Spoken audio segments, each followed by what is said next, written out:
Skydiving to me is it's like a sense of freedom. Nobody forces me, nobody pushing me. I choose to do it. My grandfather would refer to it as like the last place that God made, as far west as you can go in the country. The last sunset in Europe in the millennium was over Jersey Island, you know. What better view can you ask for?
aller viktigste med drifting, det dekka. Det eneste vi har som binder bilen til asfalten. Og akkurat som i all annen racing, så dekka det som avgjør en seier eller en fiasko. Så da vi gikk til Kenda i år, så var det etter flere år med undersøkelser, med tester, med en vurdering av ikke bare hvor Kenda var da, men hvor de på vei. Det har spilt seg ut ganske bra, kan du si, hittil i sesongen.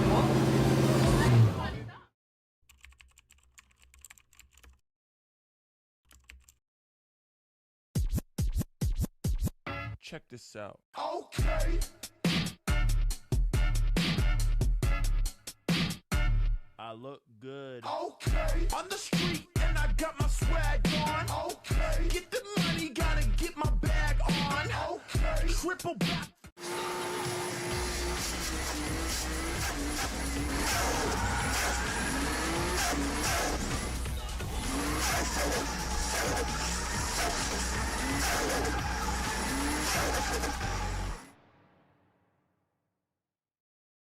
King of legacy, too ruthless, too transcend.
Diving to me it's like a sense of freedom. Nobody forces me, nobody pushing me. I choose to do it. My grandfather would refer to it as like the last place that God made, as far west as you can go in the country. The last sunset in Europe in the millennium was over.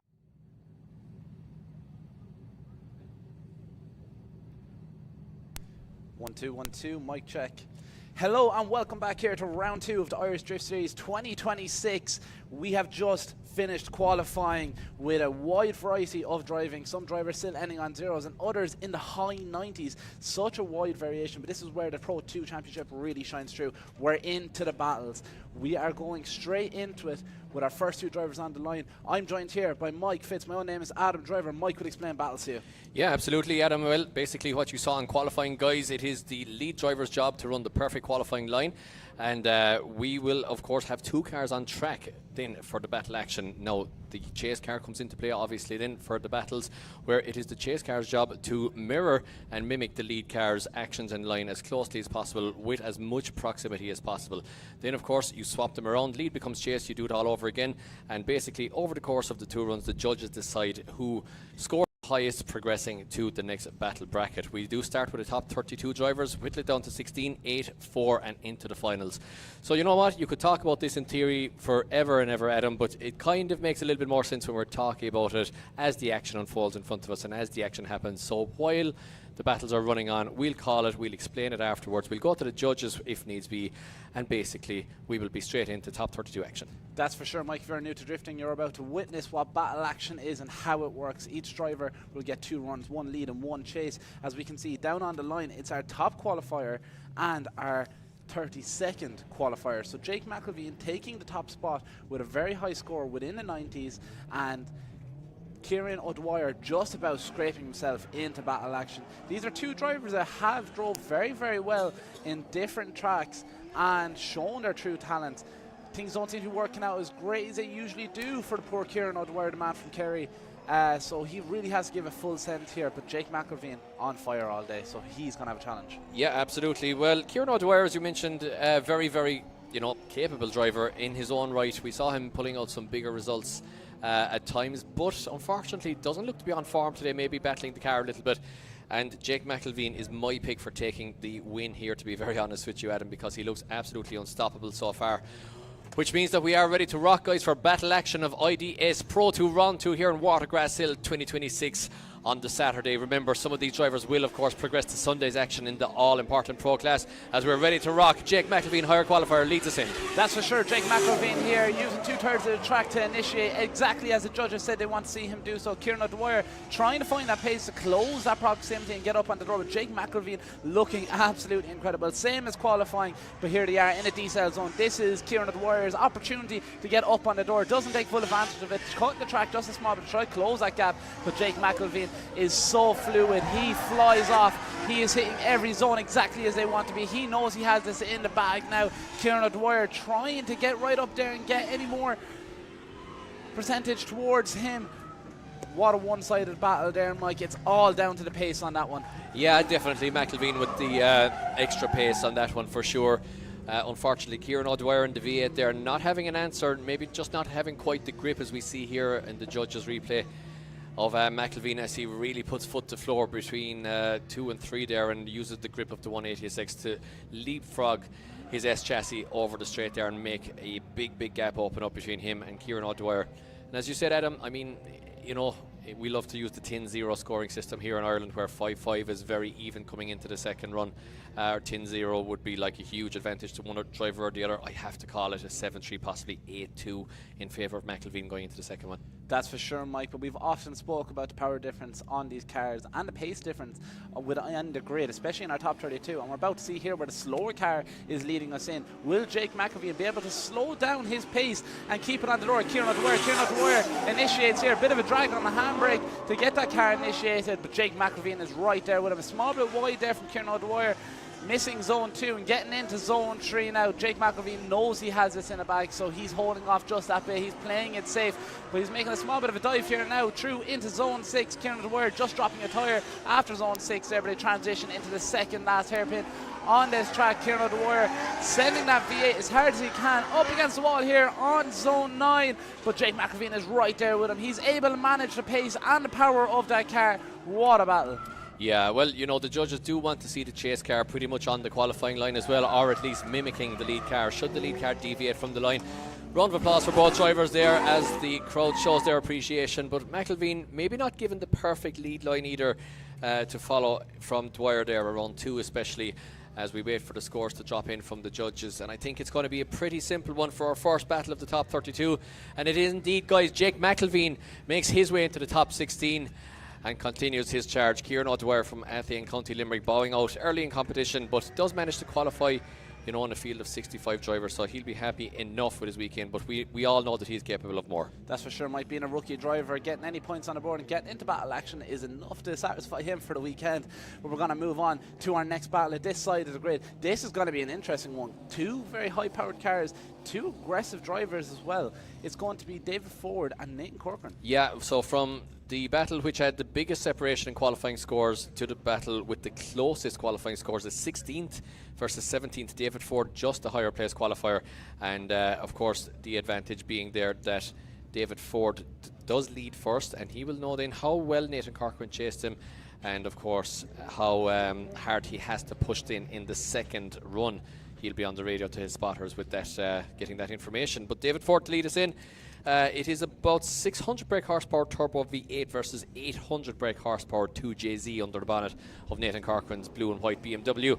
And we are leaving the line, so very close on paper, Adam, this one. That's for sure, Mike. Both drivers filling out this track with smoke throughout qualifying. Are they going to do the same here? David Ford in the lead position, dragging the handbrake to keep it on initiation. Hurley going a small bit wide there. Nathan Corcoran holding it with him. David in the lead position, missing zone 2 there, but transitions into zone 3. Still quite shallow on the line that judges want to see. And Nathan Corcoran, lots of angle from him there. Maybe a small bit of a mistake, not what he's looking for, but he's still very consistent in his proximity away from the lead driver, David Ford. As these 2 cars transition here into the final 2 zones, up against the wall for zone 9 and a full throttle across the line for zone 10. Yeah, relatively clean run from both drivers, but I did notice David Ford washing very wide once again, as we saw him doing in qualifying, totally missing zone 2, maybe making Corcoran's job a little bit less predictable to do. We'll have to see what the judges make of that one, because Corcoran was actually on a better line in the chase position than Ford. Now Corcoran cutting quite a lot of the track for the second section here in the hairpin, going very shallow, not on that qualifying line, not on Ford's door. So, you know, it might be quite even now at this point of the battle as we watch the replay once again, as Ford now makes his way onto the wall. And overall, I think, yeah, still all to play for here, Adam. Not a perfect battle by any means. Of course, the top 32 battles are quite often a little bit sketchier, and we do see the action getting really hot as we get into the top 16, top 8, you know, kind of sections. That's for sure, Mike. Both drivers making a few mistakes throughout that run, but it's anyone's game. As we can see, the lower qualifier, Nate Corcoran, leading us in this time in his 800 brake horsepower E46. Look at this, the pace of him. Can David Ford keep him? Is he going to watch Lloyd like he did in the lead position? Oh, Nate Corcoran missing zone 2 as well, but gets back on it for zone 3. Nate Corcoran definitely has the pace on this, as this is where he made the mistake on his chase position, but no, he makes it work this time. Oh, missing zone 6 though. Lots of smoke from both cars down on track. David Ford trying to dial himself in, close that proximity, take the points home with him on this and make his way into top 16. Look at this, both drivers transition on the wall for zone 9 and across the line. Yeah, David That Ford. was definitely a step up, Mike. Yeah, definitely a much better battle. David Ford actually losing some body work just at the start of the tyres there. Big separation on entry from both drivers if we watch the replay once again. Corcoran with a slightly better line than Ford, but still missing zone 2. But I think it's from after this hairpin here. Now let's just watch Ford. Does he cut the track a lot? He doesn't really. He's just losing a little bit of angle there compared to Corcoran. It looks like he's playing it safe, Mike. It looks like he's not trying to dial as much angle in, but keep that proximity as close as possible. Yeah, I mean, he didn't cut the track significantly, and I think that the proximity might be the difference. That's for sure, Mike. So we can see our judges watching back the replay here as both drivers are down in front of the viewing area on track. Who is going to take this one home? Who is going to make their way into the top 16?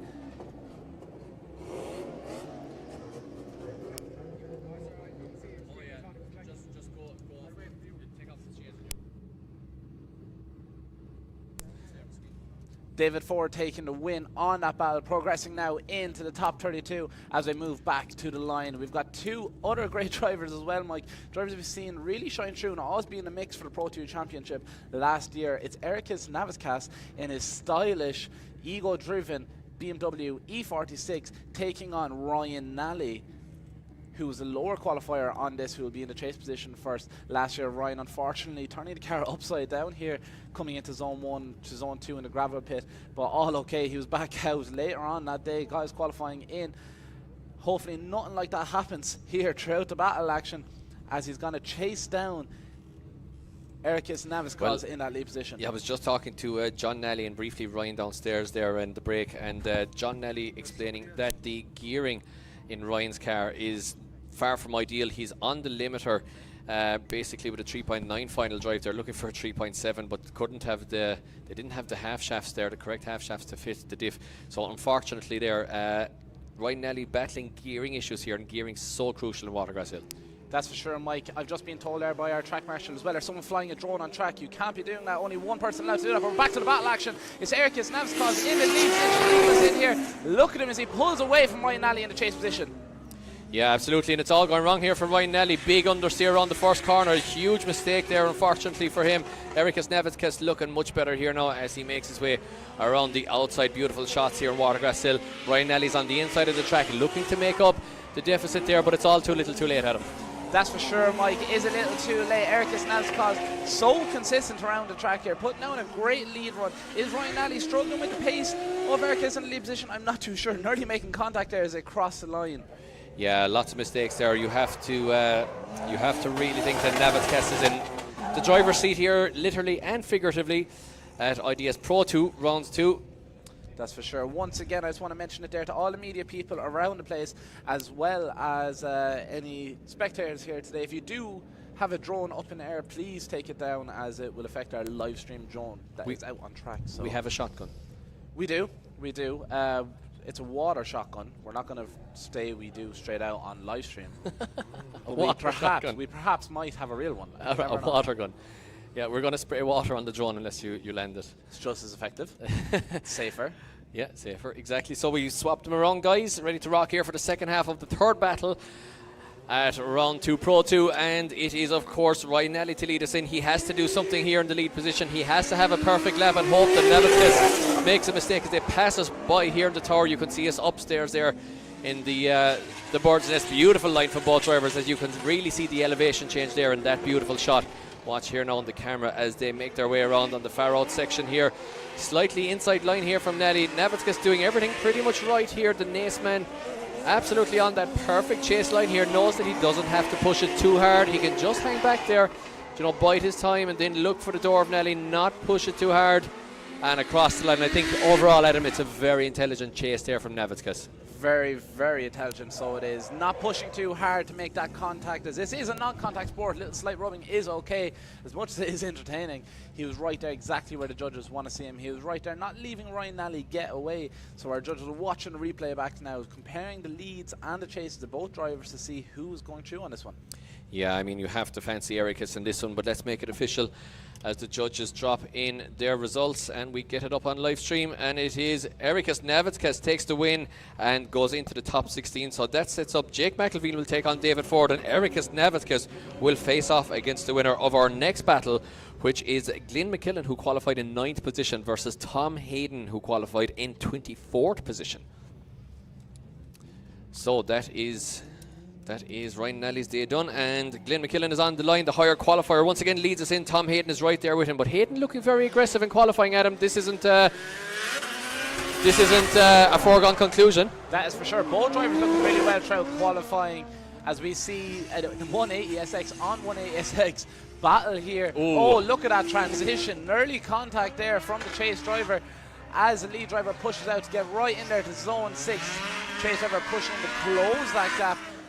Tom Hayden trying to get right up on the door of Glenn McLean in the lead position. Look at this, both cars fill the place with smoke. Chase driver taking it quite safe here now, going on the inside line. Lead driver just getting into the zone as they cross the line. Yeah, absolutely clean run from both drivers. We're being treated to quite clean battles here actually for a top 32, because often you'll see a couple of scrappy runs. But you know, the conditions not hurting here. Beautiful sunshine here down in County Cork, just the pretty much the direct south of the country in Ireland. And if you're joining us online on YouTube, you're very welcome. Thank you for watching the Irish Drift Series, the premier and only drift championship in Ireland now. And this is Pro 2 competition, where we are of course seeing the talent of the future coming through, and a lot of guys in this championship just wanting to stay in Pro 2 as well. It's its own living, breathing thing. It's not just a breeding ground for Pro. That's for sure, Mike. There's some talent within the Pro 2 category. I came in here originally working on the Pro 2 category with yourself, but our drivers are back out online as the Pro 2 drivers take each other on. As I said, 180 and 180. Tom Hayden leading us in. Look at the pace of this. Will Glenn McLean get right up there on the door? No, the gap is opening up. Proximity opens quite a lot. Is he going to make a dive here coming in to zone 5 and zone 6? He does. Is there contact? No, holds it just about. Exactly how the judges want to see him correct any mistakes. As Tom Hayden now right out to the edge of the line through 5, 6 and 7. Up here into 8. Top of the hill, last 2 zones. Up against the wall for zone 9 and across the line for zone 10 as they're right there on each other's door. Yeah, a tough one for the judges, this one. I mean, Glenn McElveen cutting the track quite a lot down at the bottom section, but then getting a lot of proximity. Hayden doing a nice lead run there. McKillen was pretty much, had better proximity from the get-go. Hayden then completely missing 2, McKillen missing 3 and 4. It's a little bit of a sketchy one in terms of, it's a litany of mistakes, really, to be honest. That's for sure, Mike, as our decision drops in here. Yeah, and it is indeed. Glenn McKillen gets the win, guys, progressing to the top 16 against Ericus Nevitzkis. That's going to be a battle with fireworks in it. And Tom Hayden there, just maybe didn't quite have the proximity. I think the aggression from McKillen just overall barely clinching that battle. That's for sure. Maybe he's playing it a small bit too safe, but it is how it is as we move on to our next battle now. Oh, this is going to have fireworks. That is for sure. As we can see, Garrett Collins take on Marcus Heinahan, 2 drivers that I'd like to call hatchet a small bit. They drive hard, and you can see this as Marcus Heinahan transitions here. Lovely transition, huge angle, but Garrett Collins right there with him. Oh, he loses Garrett Collins in the smoke coming down through zone 2. Can he close the gap on the D-cell zone here into zones 5 and 6? Huge angle there from Marcus Heinahan in the lead position. Small bit shallow on zone 6, but making it work. Loads of smoke coming off the back of that car. Can Gareth Collins close the proximity, get right there with him, even out this battle as best as he can into zone 9 as they go on the outer line. Full acceleration into zone 10, and that closes out that battle. Yeah, really good run there from both drivers. Gareth Collins maybe could be doing a little bit more in the chase position, but Heinen looks to have the car quite dialed in as he takes a cooling down lap there for the S13. I don't know. I mean, I think Heinen is on one today. He just looks like a guy got out of the right side of the bed. Maybe the left side of the bed, I don't know. But he got out of bed anyway, and he's here, and he's good. It was left, it was right one, anyway. It was, exactly. So he's looking good. I think that he's hungry for it. He mightn't have had the ideal first round, but he looks very good. Gareth Collins, super aggressive driver, but we haven't quite seen the level of aggression from Collins in the 180 that we did in his E46 yet. That's very true. So I don't think he's just at one with that chassis and engine package as of yet. But look, it's still all to play for. Marcus is looking very aggressive. Is he going to go too aggressive? I'm not sure. I think he looks calculated, and I do fancy him for this battle so far, to be honest.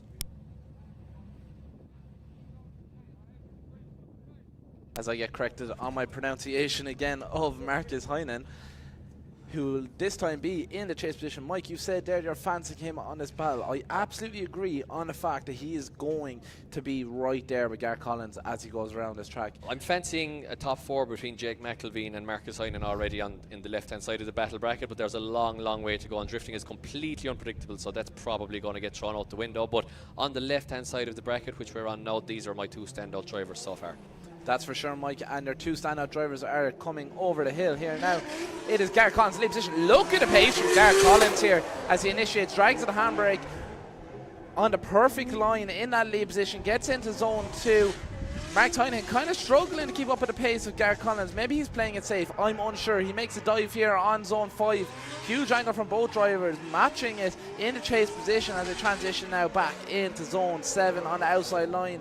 Gareth Collins not looking as aggressive as I expected him to be in that lead position, and neither is Marcus Heinen. But look at this, right across the line, right there on the door. That's more what I was expecting. Yeah, absolutely. Slight contact, I think, across the line there from both drivers as well. Great run there. Marcus Heinen not with the proximity. I think he just got caught a little bit for pace as Gareth Collins used the throttle response of the naturally aspirated V8 just to get her up the straight really quickly.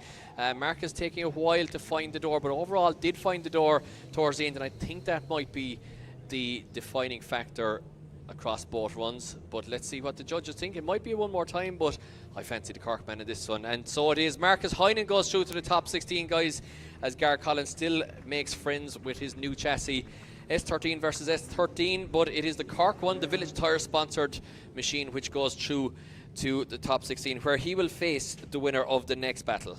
That's for sure, Mike. Gareth Collins, the man that said he wasn't too up for doing this weekend, but did so and made it work after a battle like that. But we're moving on to our next one. It's Ronan McGrath taking on Stuart Gordon. Yeah, absolutely. As they leave the line, Ronan McGrath, 13th place qualifier, versus Stuart Gordon in 20th position. Ronan leads us in. He sure does. Ronan putting down a lot of pace here, putting down the ideal line in that lead position. But can Stewart get right up there on him? This is the point where he can make that dive through zone 5 and zone 6. Not matching him on angle, but closing that proximity for sure. Ronan looking at quite a bit shallow there through zone 6, but still putting down quite a solid lead run at this. Oh, look at this. Big mistake there from the chase driver, Stuart Gordon, as he goes really shallow through zone 7 into 8 as they cross the line now to finish out their first run. Yeah, Ronan McGrath sometimes again can blow a little bit hot and cold, but when he's going well, he generally tends to go very well. I think today might be one of those days. He's looking pretty good in the lead position, and Stuart Gordon with a lot of mistakes creeping into the chase, so you have to fancy Ronan McGrath to be going into the second half of this battle with a big advantage there. Just because Gordon kind of cutting the track there quite a lot, as you mentioned, Adam, didn't quite have the angle of the lead car. So overall, I think, yeah, definitely, as I watch the replay back, it's just confirming my opinion there. Gordon kind of struggling a little bit to maintain drift even in the chase. It looks like he's getting lost in the smoke there from zone 7 onwards, and maybe there's not having full trust in one at the lead position to get right up on his door, not knowing if he's on the outer line or not. Yeah, absolutely. So we are getting through the battles thick and fast here at IDS Pro2 Top 32 on this beautiful Saturday here in Southern Ireland, as Kevin, our start line marshal, makes eye contact with both drivers, gets the thumbs up and sends them up the straight here in Watergrasshill, in over the hill. That's for sure. Stuart Gordon leading us in this time. Whoa. Look at the pace for him. Huge proximity open up. Can Ronan McGrath close this? Looks like he tried to give a full send into zone 1 and it did not work out for him. Stuart Gordon absolutely pulling away from Ronan McGrath on this, but this is the chance he has to dive, get right up on that door. He's got to cut the track. He's got to follow the line. He follows the line. Doesn't work out for him. Not too sure as we lose him in the smoke. Where is he? There he is as we go through up in the zone 8 into the final 2 zones now, up against the wall on zone 9. Ronan McGrath unfortunately not looking the strongest on this battle, getting quite lost in the smoke of Stuart Gordon a few times throughout there. Yeah, absolutely. As you said there, I think McGrath was at a big advantage after the first run, but the massive gap that opened up there, Stuart Gordon really getting the skyline to hook up the straight and opening up a huge gap to McGrath. I mean, 3 car lengths by initiation almost. That was crazy stuff. Not sure if McGrath missed the gear or if Gordon just really found the traction up the straight here. But an interesting one for the judges as we watch the replay once again. Judges looking for the middle section of the track on the replay. And there's a big gap.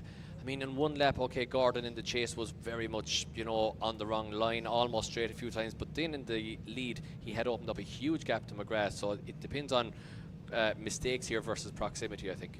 That's for sure, Mike. Both drivers down there on track. Give them a round of applause for the effort and determination they have out on this track this weekend. All our drivers well worthy of it as we wait for our judges' decision to come in. Yeah, as the results jump around here a little bit on screen, and as it settles here for a second, Stuart Gordon is coming up as the winner here, guys. So Stuart Gordon gets the win in the skyline. The massive gap opening up there on the second one, just overcoming the mistakes from the first one. So the judges putting proximity over mistakes there, as we will see Marcus Heinen take on Stuart Gordon in the top 16. That'll be interesting. As we move it along to the last pair of battles on the left-hand side of our bracket, it is Bartek Blazejewski versus Ronan Doherty, 5th place versus 28th place in terms of qualifying. Do not, Mike, this is going to be a very interesting one. Bartek doesn't have the most power in the world, but he definitely has that card tuned in. And look at him here as he opens up. Oh, the chase driver shuts it down.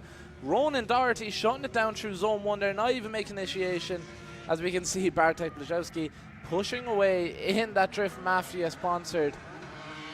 Yeah, I can family see, sponsored E36. I can see Magic, his dad and his spotter over here. He's in the spotters area upstairs here with us, and I can already see him talking to his son on the radio, letting him know that there is basically nobody chasing him. Possibly just to conserve the car a little bit, conserve tyres, as then Bartek gives it a big old clutch kick.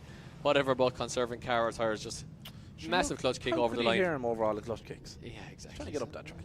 Exactly. So yeah, shutting it down there on the way in was Ronan Doherty, unfortunately. And you would have fancied him. That car looks so fast, even though he is by far the lower qualifier. You'd have fancied him to have the faster car, at least in the battles. Maybe not have quite the line that Bartek did, but in terms of in terms of aggression, you'd have fancied Doherty's machinery to give him the advantage here. But you know what? The old BMW naturally aspirated.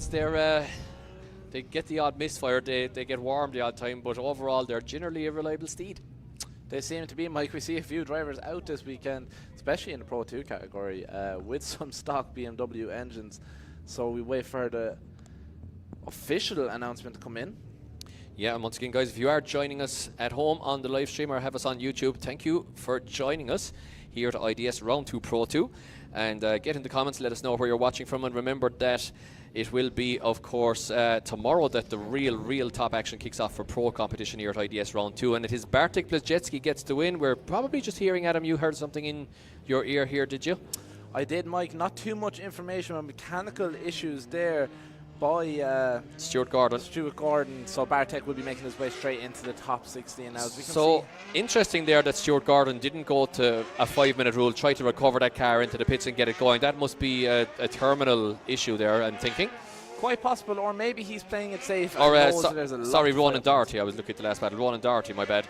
Ronan Doherty's car expiring there, but not looking for the 5-minute rule. Maybe he's just trying to play it safe and reserve that car for the next round, Mike, which this will be in just a couple of weeks. But down on the line, we can see 2 very stylish cars now coming up against each other. It's going to be Jack Kelly and I can never pronounce his name. Gratian Chichelski. You're brilliant at the pronunciation, Mike. Yeah, you just gotta be at it with yours, Adam. Just the bogger accent, like. Bogger accent, exactly. Gratien in the left-hand lane as you look at them, and Jack, the lead car, 12th place qualifier in the right-hand lane. Gratien in 21st position. Jack Kelly in the big chaser leads us in. JZX90 versus S Chassis. Classic battle here. Might as well be in Japan, which is where Gratien wants to be. But he's in Ireland at the moment, and currently he is trailing here quite a long way at him. That's for sure. Maybe Jack isn't putting down the most ideal line now, but he definitely is open up proximity. As we can see, Gratien try cut the track there a small bit in through zone 5 and 6 to close that proximity. That JZX looks absolutely outstanding going around the track. As I said earlier, drivers were telling me this is a man to watch for today. Jack Kelly in the lead position. He has so much pace. Is he going to be able to do so in the lead chase position then as well? As we can see, both drivers cross the line. Yeah, absolutely. Gratien there finally finding the door, one of the doors of. There's a lot to choose from. There's 4 to choose from. You could 5 if you count the boot. 5 if you count the boot. 6 if you put the windscreen out. But yeah, massive gap there. Almost an active chase, I would say, where the lead driver is so far ahead that it scores the chase driver with a 0 because they're in a completely different zone of the track. Maybe not quite, but definitely looking at that kind of scenario. Now, Gratien does make up the gap there. Does he sacrifice a lot of track to do it? Possibly. Definitely does find both the front and rear door for a split second there, at least anyway, of the big JZX90 of Jack Kelly. And if you haven't seen Jack Kelly's new camper van, you've got to check it out in the pits. It's a Monaco. I think it's a Monaco Dynasty, it's called. It looks like something from a 70s pop fiction movie. Yeah, it's a Monaco Dynasty. It's kind of think the start of Breaking Bad, but then give it a lot of pizzazz, and you've got a Monaco Dynasty. And even that name alone is just...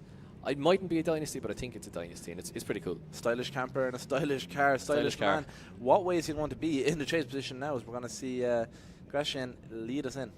Yeah, absolutely. Well, it's a lot of work to do here for the Polish driver. I think Jack Kelly is at quite the advantage here, but you know what? We've seen stranger things happen in drifting. We've seen stranger things happen in Pro 2, that's for sure, as Gratien now leads us in with the big JZX90 chasing. He sure does. He's going to be looking in his wing mirror, seeing his huge car right there with him. And look at this, Jack Kelly takes this one a bit easy, not matching him on an angle, a lot longer of a wheelbase, I would imagine, so on that JZX, but closing our proximity now right there with him, taking this one safe on that transition now as they go into 5 and into 6. Proximity opens up just a small bit. Jack taking the inside line on that. Is he struggling to manage the pace of his car, coming up against a slower car as they come here into zone 8. Up against the wall then for zone 9 and crosses the line with zone 10. Absolutely outstanding stuff. He matched his proximity the whole way through, Mike, but will it be fluid enough? Yeah, well, we'll have to see what the judges say, but definitely liking the proximity from Kelly there. Pretty much throughout the lap after they get themselves sorted. Lots of lock dialed on there as Gratien runs wide. Kelly dealing with that unexpected correction very well. Kelly goes very, very straight there and tries to reinitiate though on a very straight handbrake drag as Gratien drops a wheel. So I think the bigger mistake definitely would be in the hands of Kelly, as Kelly then runs a little bit on the inside line as well. Tough enough one for the judges in terms of lots of mistakes, but I think the proximity of Kelly over the course of the 2 runs is just going to be way too much for the Polish driver, and I think we'll see Kelly progressing, but who knows? Quite possible. Will the rookie driver take down? He won't. It is Kelly Kelly's a rookie driver actually as well. So Kelly progresses, Jack Kelly progresses to the top 16 where he will face off against a hard charging Bartek Blazjecki. Now we are onto the right hand side. We're halfway through the top 32, right hand side of the bracket. It is an all BMW battle. Same chassis of Dylan Wilson versus Finbar Crowley. That's for sure, as we can hear the crowd cheering him on. Dylan Wilson in the lead position. Look at that outstanding Eurofighter BMW as Finbar Crowley tries to close that proximity there, kind of just losing him on the initiation into zone 1. Is this going to be a case of like how the last battle, Mike, in regards to proximity? Does he make the dive here, cutting the track to try to close that proximity through zone 5 and 6? He does, but he's still not right there with him. Uses this opportunity once again. A lot of clutch kicks I could imagine coming from Finbar in the chase position there, but Dylan Wilson looking absolutely textbook in that lead position, getting into every single zone as he should. Yeah, identical chassis underneath. It's E91 estate chasing with the back cut off. It made into a very practical pickup versus a 2JZ engined E92, and we can see that 2JZ going to being put to good use, in the lead position there with Wilson, as Finbar tries to cut the track in order to find the proximity and the welded gear solid. Pick up E91, but it's just not enough. He still, even at that, doesn't have the pace of the Turkey fighter E92 of Dylan Wilson. All the way down from County Derry as well, of course, the pretty much exact opposite end of the country, making the long trip down. Probably 6 hours is 6.5 hours of a drive. If anybody's watching in Australia or America, they're laughing at me right now. We had, of course, in DMP in the Polish series last weekend, plenty of drivers coming from the Ukraine and Greece and Cyprus, up and down from Scandinavia. So that's rookie numbers compared to that. But still a long spin for Ireland. That's for sure, Mike. So we can overhear our judges talk about something, maybe a bit of a DB on one of the tyres. Yeah, possibly. I'm not too sure. As we can see, they're still going to initiate. Will it be trouble here as they initiate into zone 1? Yeah, did I see something flying there, Mike? I'm unsure. Yeah, there was talks of a DB there with the judges, but I'm not sure. As Crowley here now, the Cork man struggling for angle. Wilson really has to rein in, really rein in the E92. Won't you rein me in? Great song, Mike. So Great it song. is. Absolutely. And yeah, he's doing a good job though. Wilson is obviously way faster here, and he's doing a really good job of just maintaining, holding back, keeping the ponies back, as he does make a little bit of a love tap and almost sends Finbar into a spin there as they cross the line. And I think, as we do see quite often in top 32, definitely quite a separation in machinery there, Adam. That's for sure, Mike. There was no need for Dylan Wilson to really put it up on the door like he done there to Finbar, but he done so, and it might have just taken away from him. It's good as well for your top 16 battle to get that proximity practice in. That's for sure. As we can see, both drivers down on track now as our marshal is getting ready to announce the winner. And it is Dylan Wilson who goes through to the top 16. No surprise there after seeing that battle. Finbar Crowley doing a good job, but unfortunately not enough for the Cork man. Just didn't have the pace there in the E91. So to face off against Dylan Wilson, it will be the winner of the next battle who you see on the line. It is Alan Connaughty, the slightly higher qualifier on the right hand side, as you look at the start line in 15th position against Andrew Malloy, who qualified in 18th position. Quite it's a bit of a mismatch here in terms of horsepower again, but if anybody can make an M3 engine work, it is Andrew Malloy. That's for sure, Mike. Two different ends of the style category as well, with one being very stancy and the other one giving a pure JDM look. Obviously, Alan Connaughty in his I would say that the Sylvia is very stancy. Both are, yeah. But it's kind of OEM versus JDM. Yeah. Okay, we'll two agree great on looking cars in it. Yeah, two great looking cars, exactly. Two great looking drivers. Sure. You said it, not me. But so we'll stay out of that. Winner of course, Alan Connaughty, winner of Car and Driver magazine's Pairing of the Year, Aesthetic Pairing of the Year in 2024. Absolutely. I might have made that up as well. So Alan Connaughty now will be the lead car, as Andrew Malloy will be outpaced a little bit here. There's probably 130 horsepower-ish of a difference here, or 100 anyway, as we just wait for the track to become clear. As I see Kevin, our start line marshal, making eye contact, pointing to the drivers, getting the thumbs up, and away we go.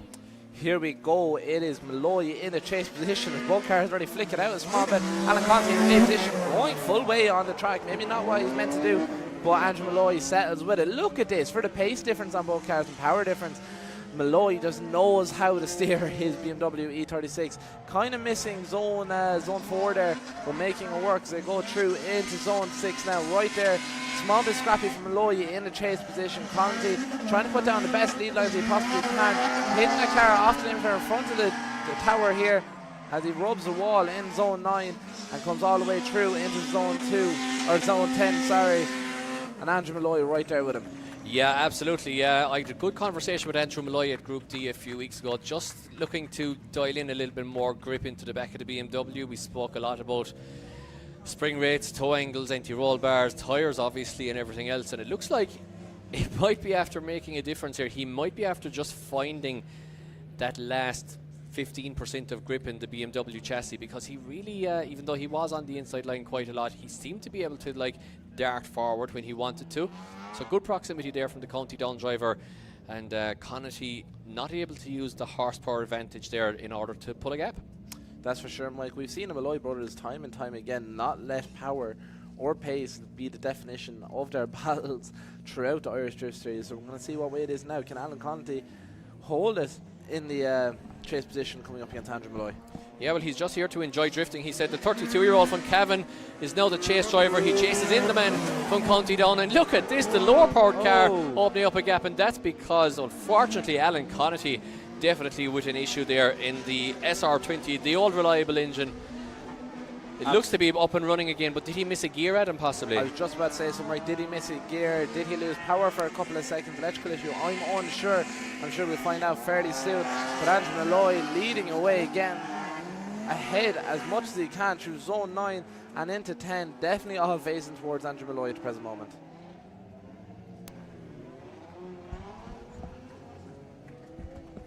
Yeah, as the crowd give an appreciative round of applause. The good weather never hurts here in Watergrasshill.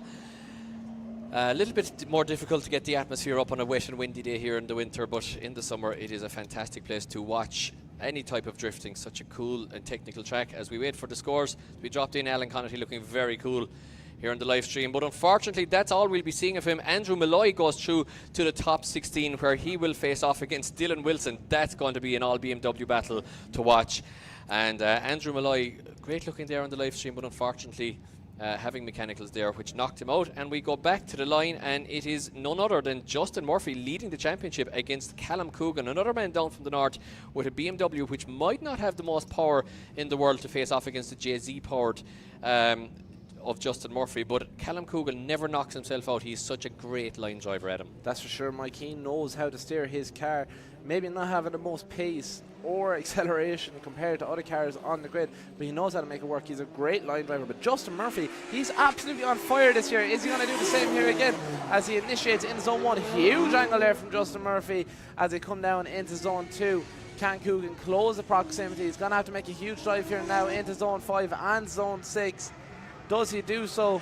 Is he playing it safe? He cuts track just a small bit to close and get up on the door. Justin Murphy fills the place with smoke, getting through zone 6, 7 and into 8. Here we go, up against the wall on zone 9. Coogan trying to make that final dive and put a mark on Justin Murphy's door. What a run, Mike.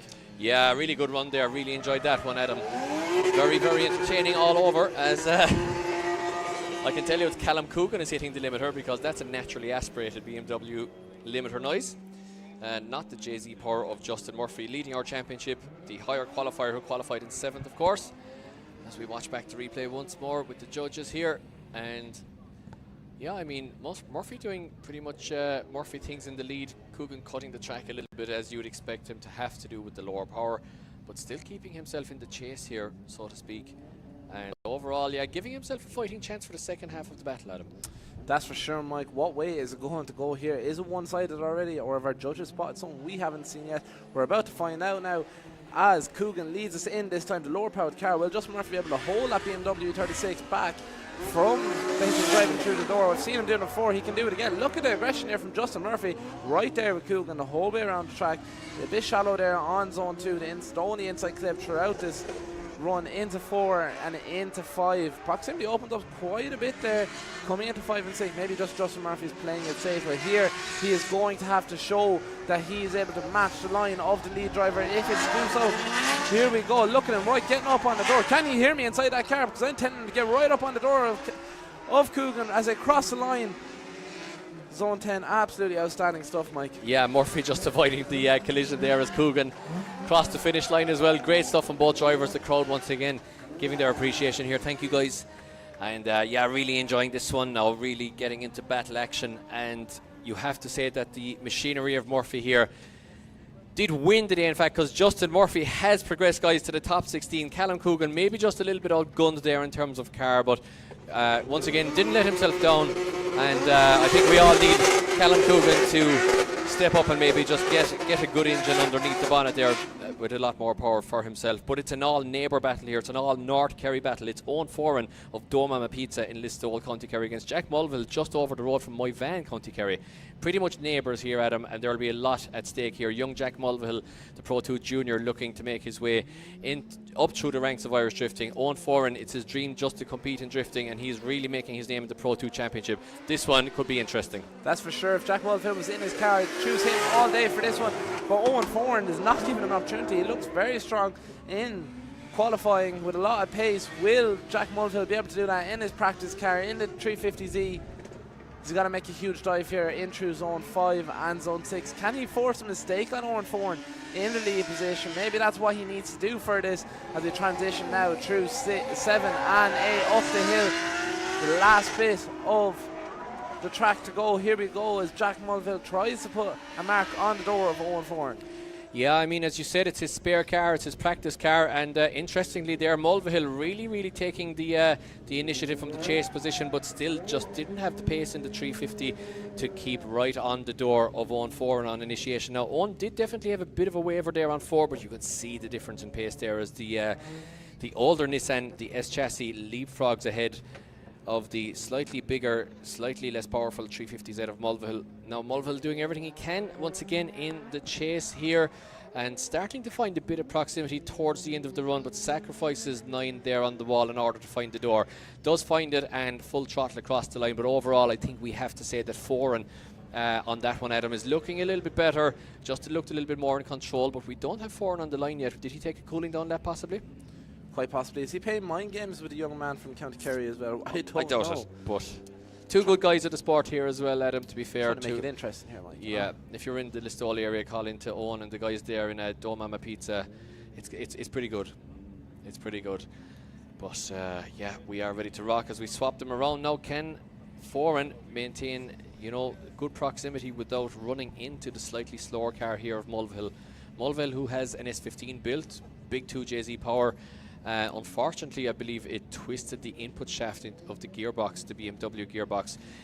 They did just invest in a quick change, a Bulldog differential from ourselves in Group D. Unfortunately, the gearbox then left the chat. So no S15 this weekend for Jack Mulvihill, but he is still managing to qualify in his 350Z. That's for sure. He said when I was chatting to him earlier on that he's just here to have a bit of fun, so he doesn't mind what way this goes. As he jumps in front of Owen Foran there in the lead position, using all the momentum he can to get into zone 2. So obviously shallow on it, but pulling away there from Owen Foran. As Owen Foran goes on a complete different line than Jack Mulvihill does in the lead position. It's not all over yet, Adam. It's not all over yet, Ken. Jack Mulvihill forcing another mistake of Owen Foran. Maybe this is what he needs. Is the pressure against Owen Foran. He knows he has to get up on the door of young Jack Mulvihill, the top qualifier of round 1 in Mondello. Incredible stuff. Yeah, I mean, I'm not sure if Foran's after doing enough in the second half of that lap just with the chase in order to make up the judges' minds, but let's see if he cut the track in order to do so around the centre, because Mulvihill, despite being a little bit wide there on 2, Foran was all over the place. He was completely in the wrong part of the track, got caught on way too much angle as he exited the first corner, and it really messed him up for the straight. Now watch from here on, Foran does start to find the door. Did he cut the track once again to find that advantage? There is an argument for that, yes.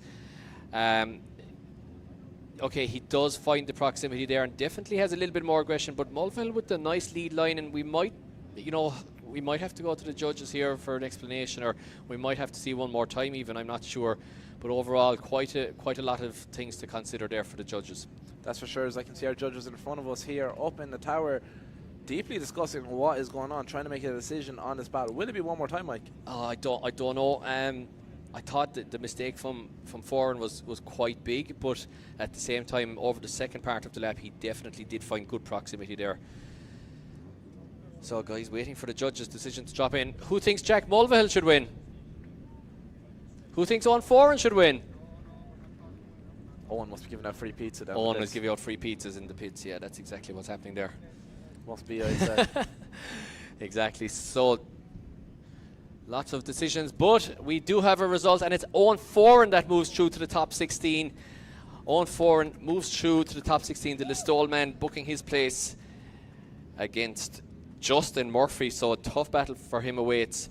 But, yeah, Jack Mulvihill there doing quite a lot, and I think, it was a very close decision being shown by how long it took the judges to make their decision.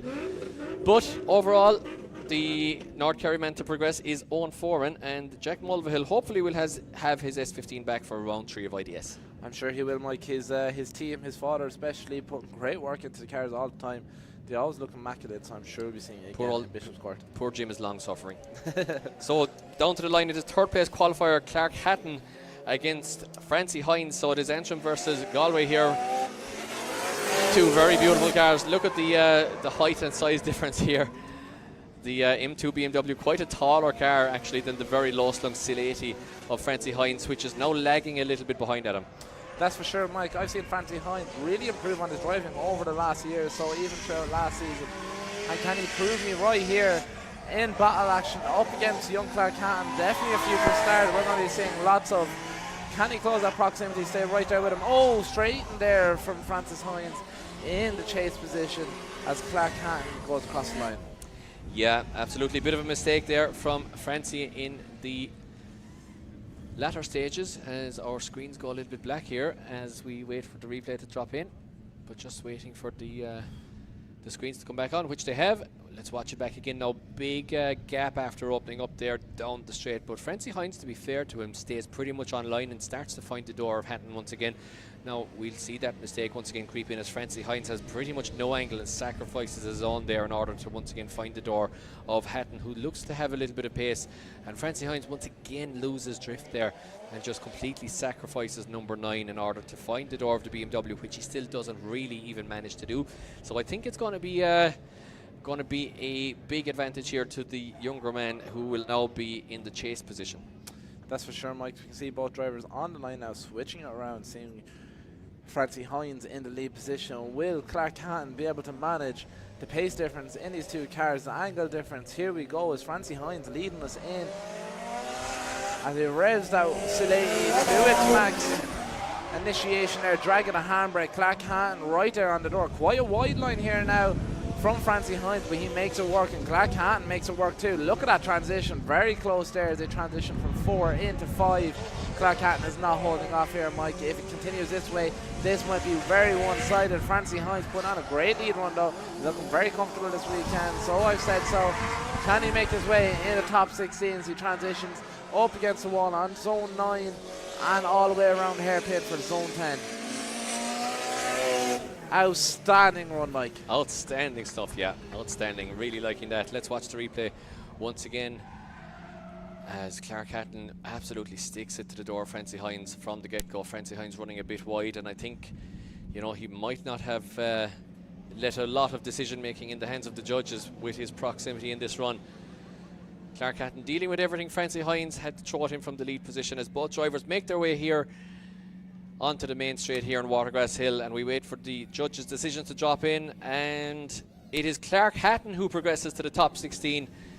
Francie Hines bows out, and his beautiful Silati as both drivers get out of the cars. Thank you guys for your appreciation. And that is all she wrote for Francie Hines for IDS Pro 2 round 2. The 42-year-old going back up to Galway with a car that is undamaged. He'll be happy. Very true, great character as well. I must say though, Mike, look at the height of Clark Hatton. Every time I see him, he's growing another foot. Yeah, absolutely. He's a tall young man at this stage, and we go back down to the line for the second Lemon style drift car. It is Dale McBreen, the higher qualifier on the right hand side, 14th position for him in quali, versus young Jamie Hines. This one is going to be one to watch. Jamie Hines qualifying in 19th, so slight advantage for McBreen in terms of qualifying, but Jamie Hines is a great battler.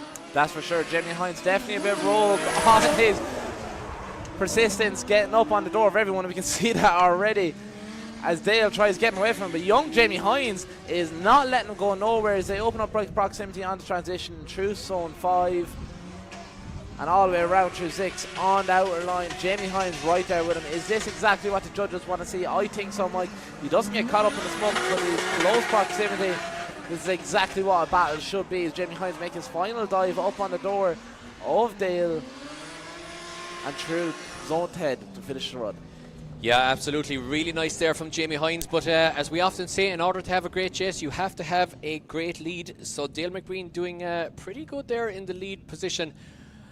Looking pretty awesome, to be honest, apart from missing zone 2, which so many drivers in Pro 2 always struggle with.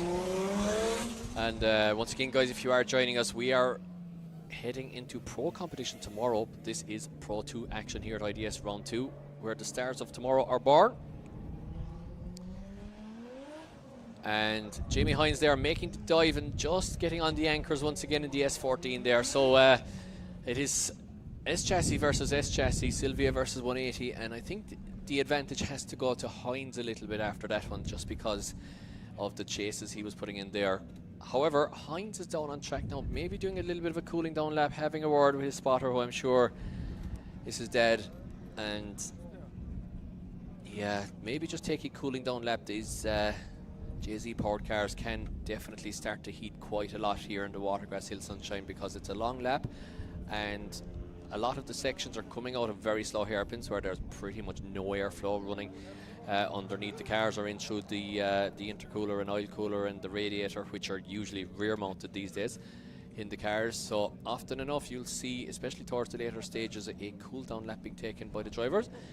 But we do have a young Jamie Hines back on the line, and he is ready to rock here against Dale McBreen, who will be chasing him now this time. Let's see what young Jamie Hines can do in the lead position as he goes right, he goes left, he goes back right again, over the hill here in Watergrasshill. They drop down into zone 2 there, as unfortunately a little bit of that was left on the track there from Dale McBreen. Jamie Hines doing the right thing in the lead position, but it's all falling apart here for McBreen a little bit. He's offline, he's struggling to keep up with the pace of the young Galway men.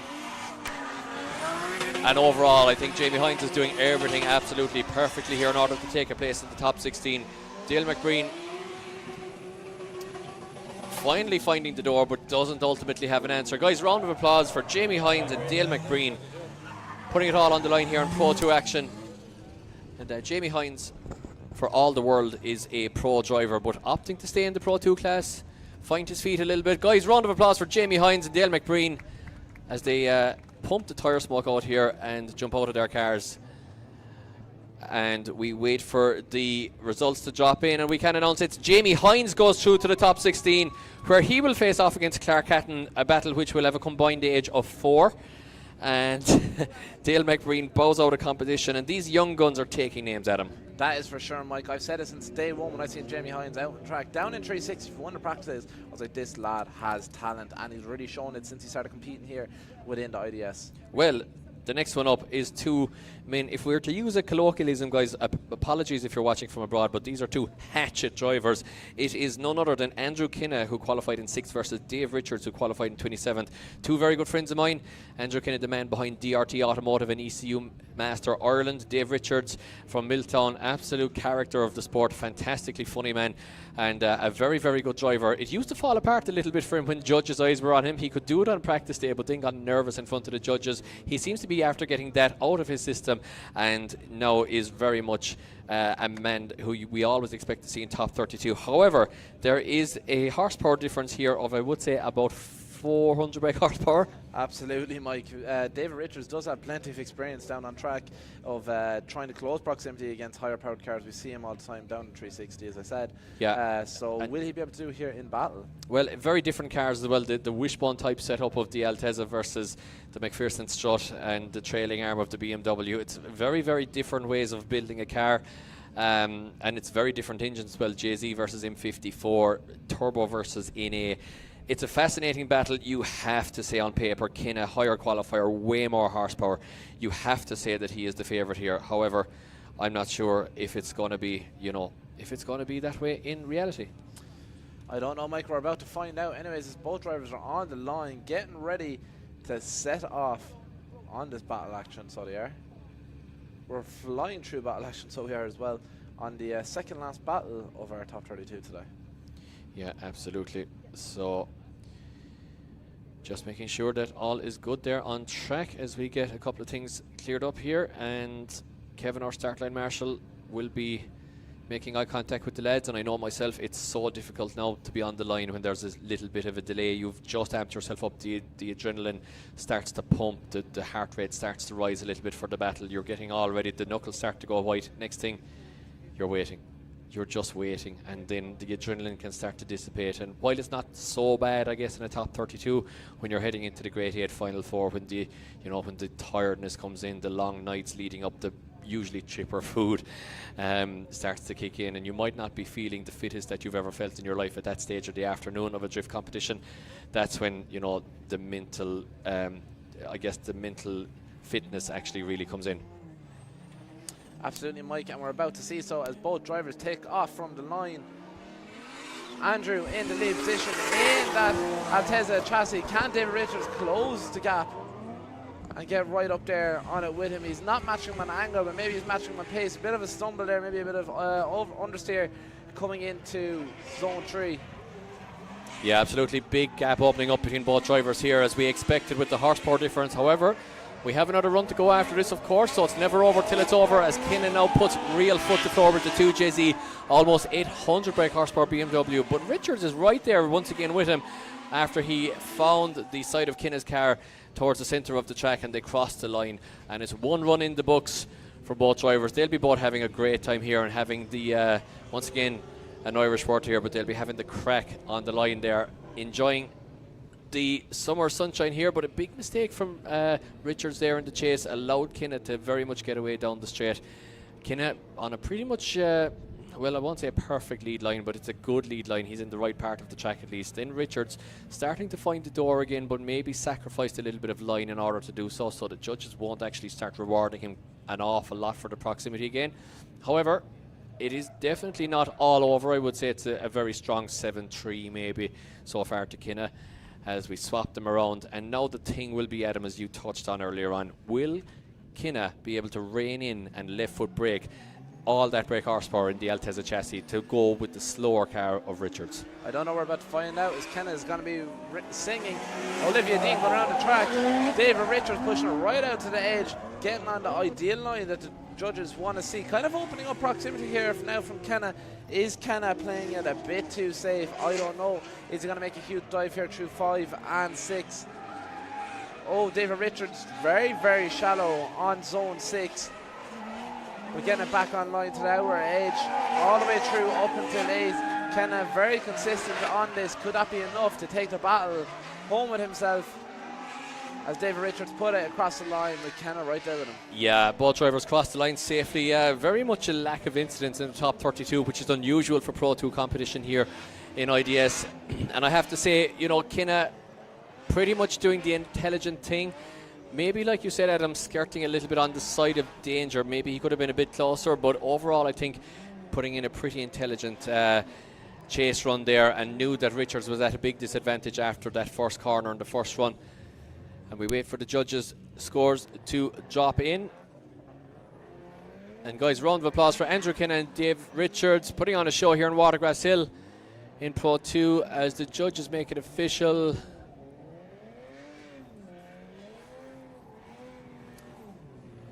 And if you are at home watching or you're in the vicinity, be sure to get down here tomorrow, because the weather's looking good.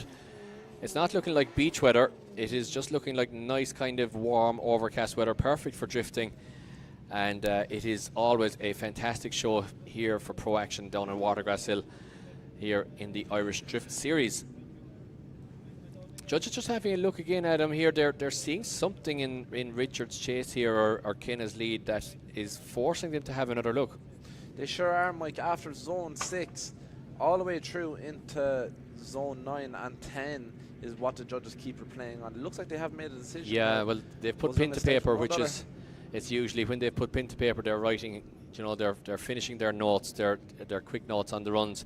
And they are writing the winner, which is Andrew Kinna, who goes through to the top 16. Dave Richards will be packing up and heading back to Kerry, and we'll see him ready for round 3. But Andrew Kinna will go to the top 16, where he will join the winner of our last battle already of the top 32. We are flying through it here at round 2 for Pro 2. It is Niall McInerney versus Alex Williams. McInerney, the higher qualifier. That's for sure, Mike. We are flying through this top 32, and we're going to be on top 16 very shortly. As you can see, both cars down on the line now, getting ready to give a full send for this battle action. Here we go. It's the BMW leading us in, chased down by that Nissan Silvia.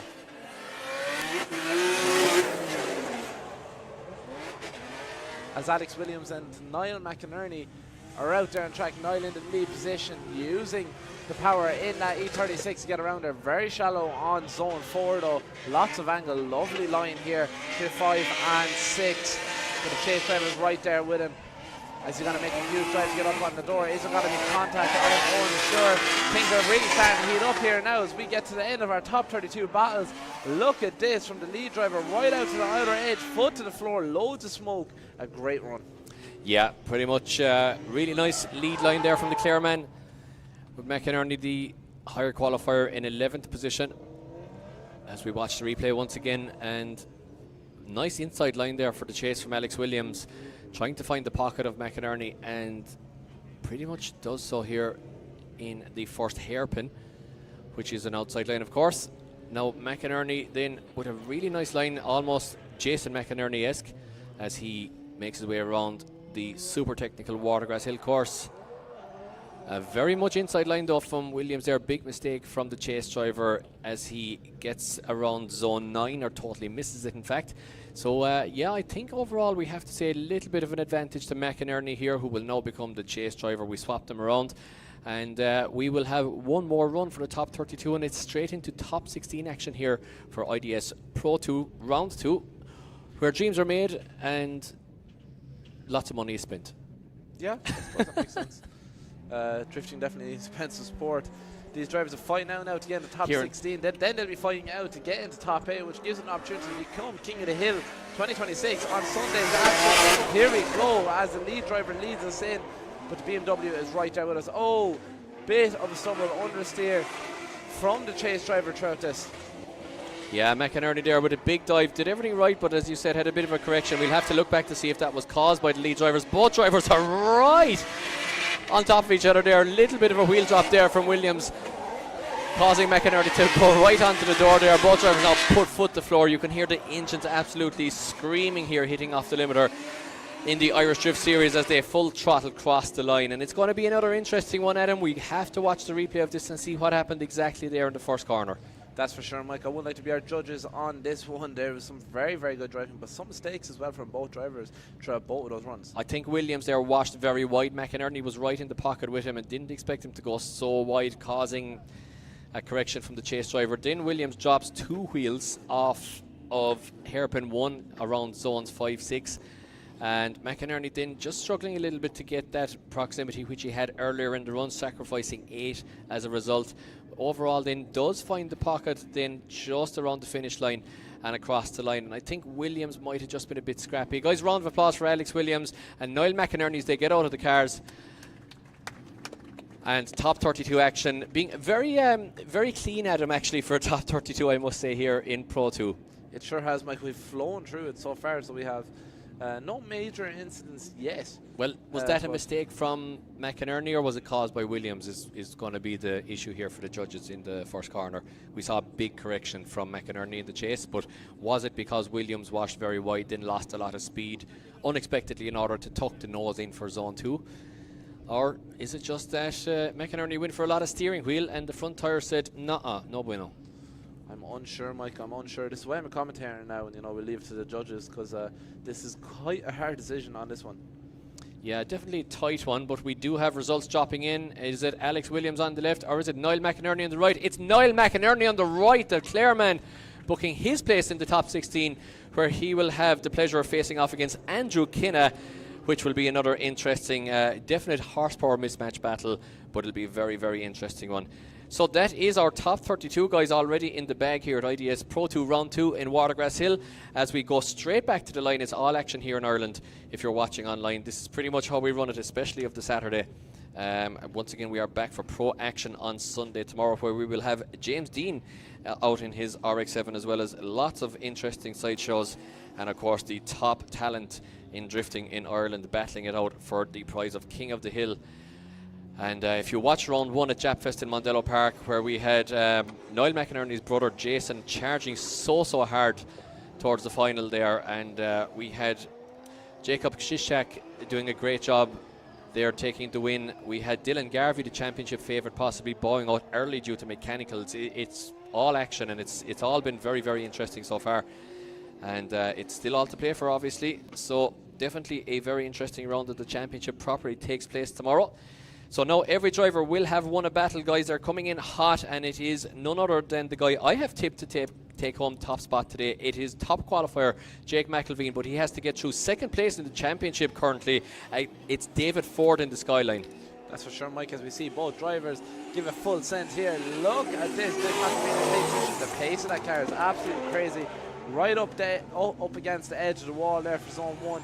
Perfect line through zone 2 and into 3. Incredible stuff. I don't know if David Ford was expecting this, but Jake McElveen is absolutely giving a full send all the way around the track. We started to say with 65 drivers, we're down to our top 16 now. Which one of these will make it further in today's competition? Jake McElveen pushing right out to the edge of the track, up against the wall for zone 9. David Ford trying to close that proximity, and they finish out the run. Yeah, what's impressing me here is, from a spectator's point of view, is Jake McElveen has hit the same 2 or 3 inches of tarmac as he once again hits the tail panel of the 180 off the wall on entry. He's hit the same pretty much 2 or 3 inches of bandwidth of tarmac throughout pretty much every run we've watched him do. He's so pinpoint accurate that it's borderline James Dean-esque so far today.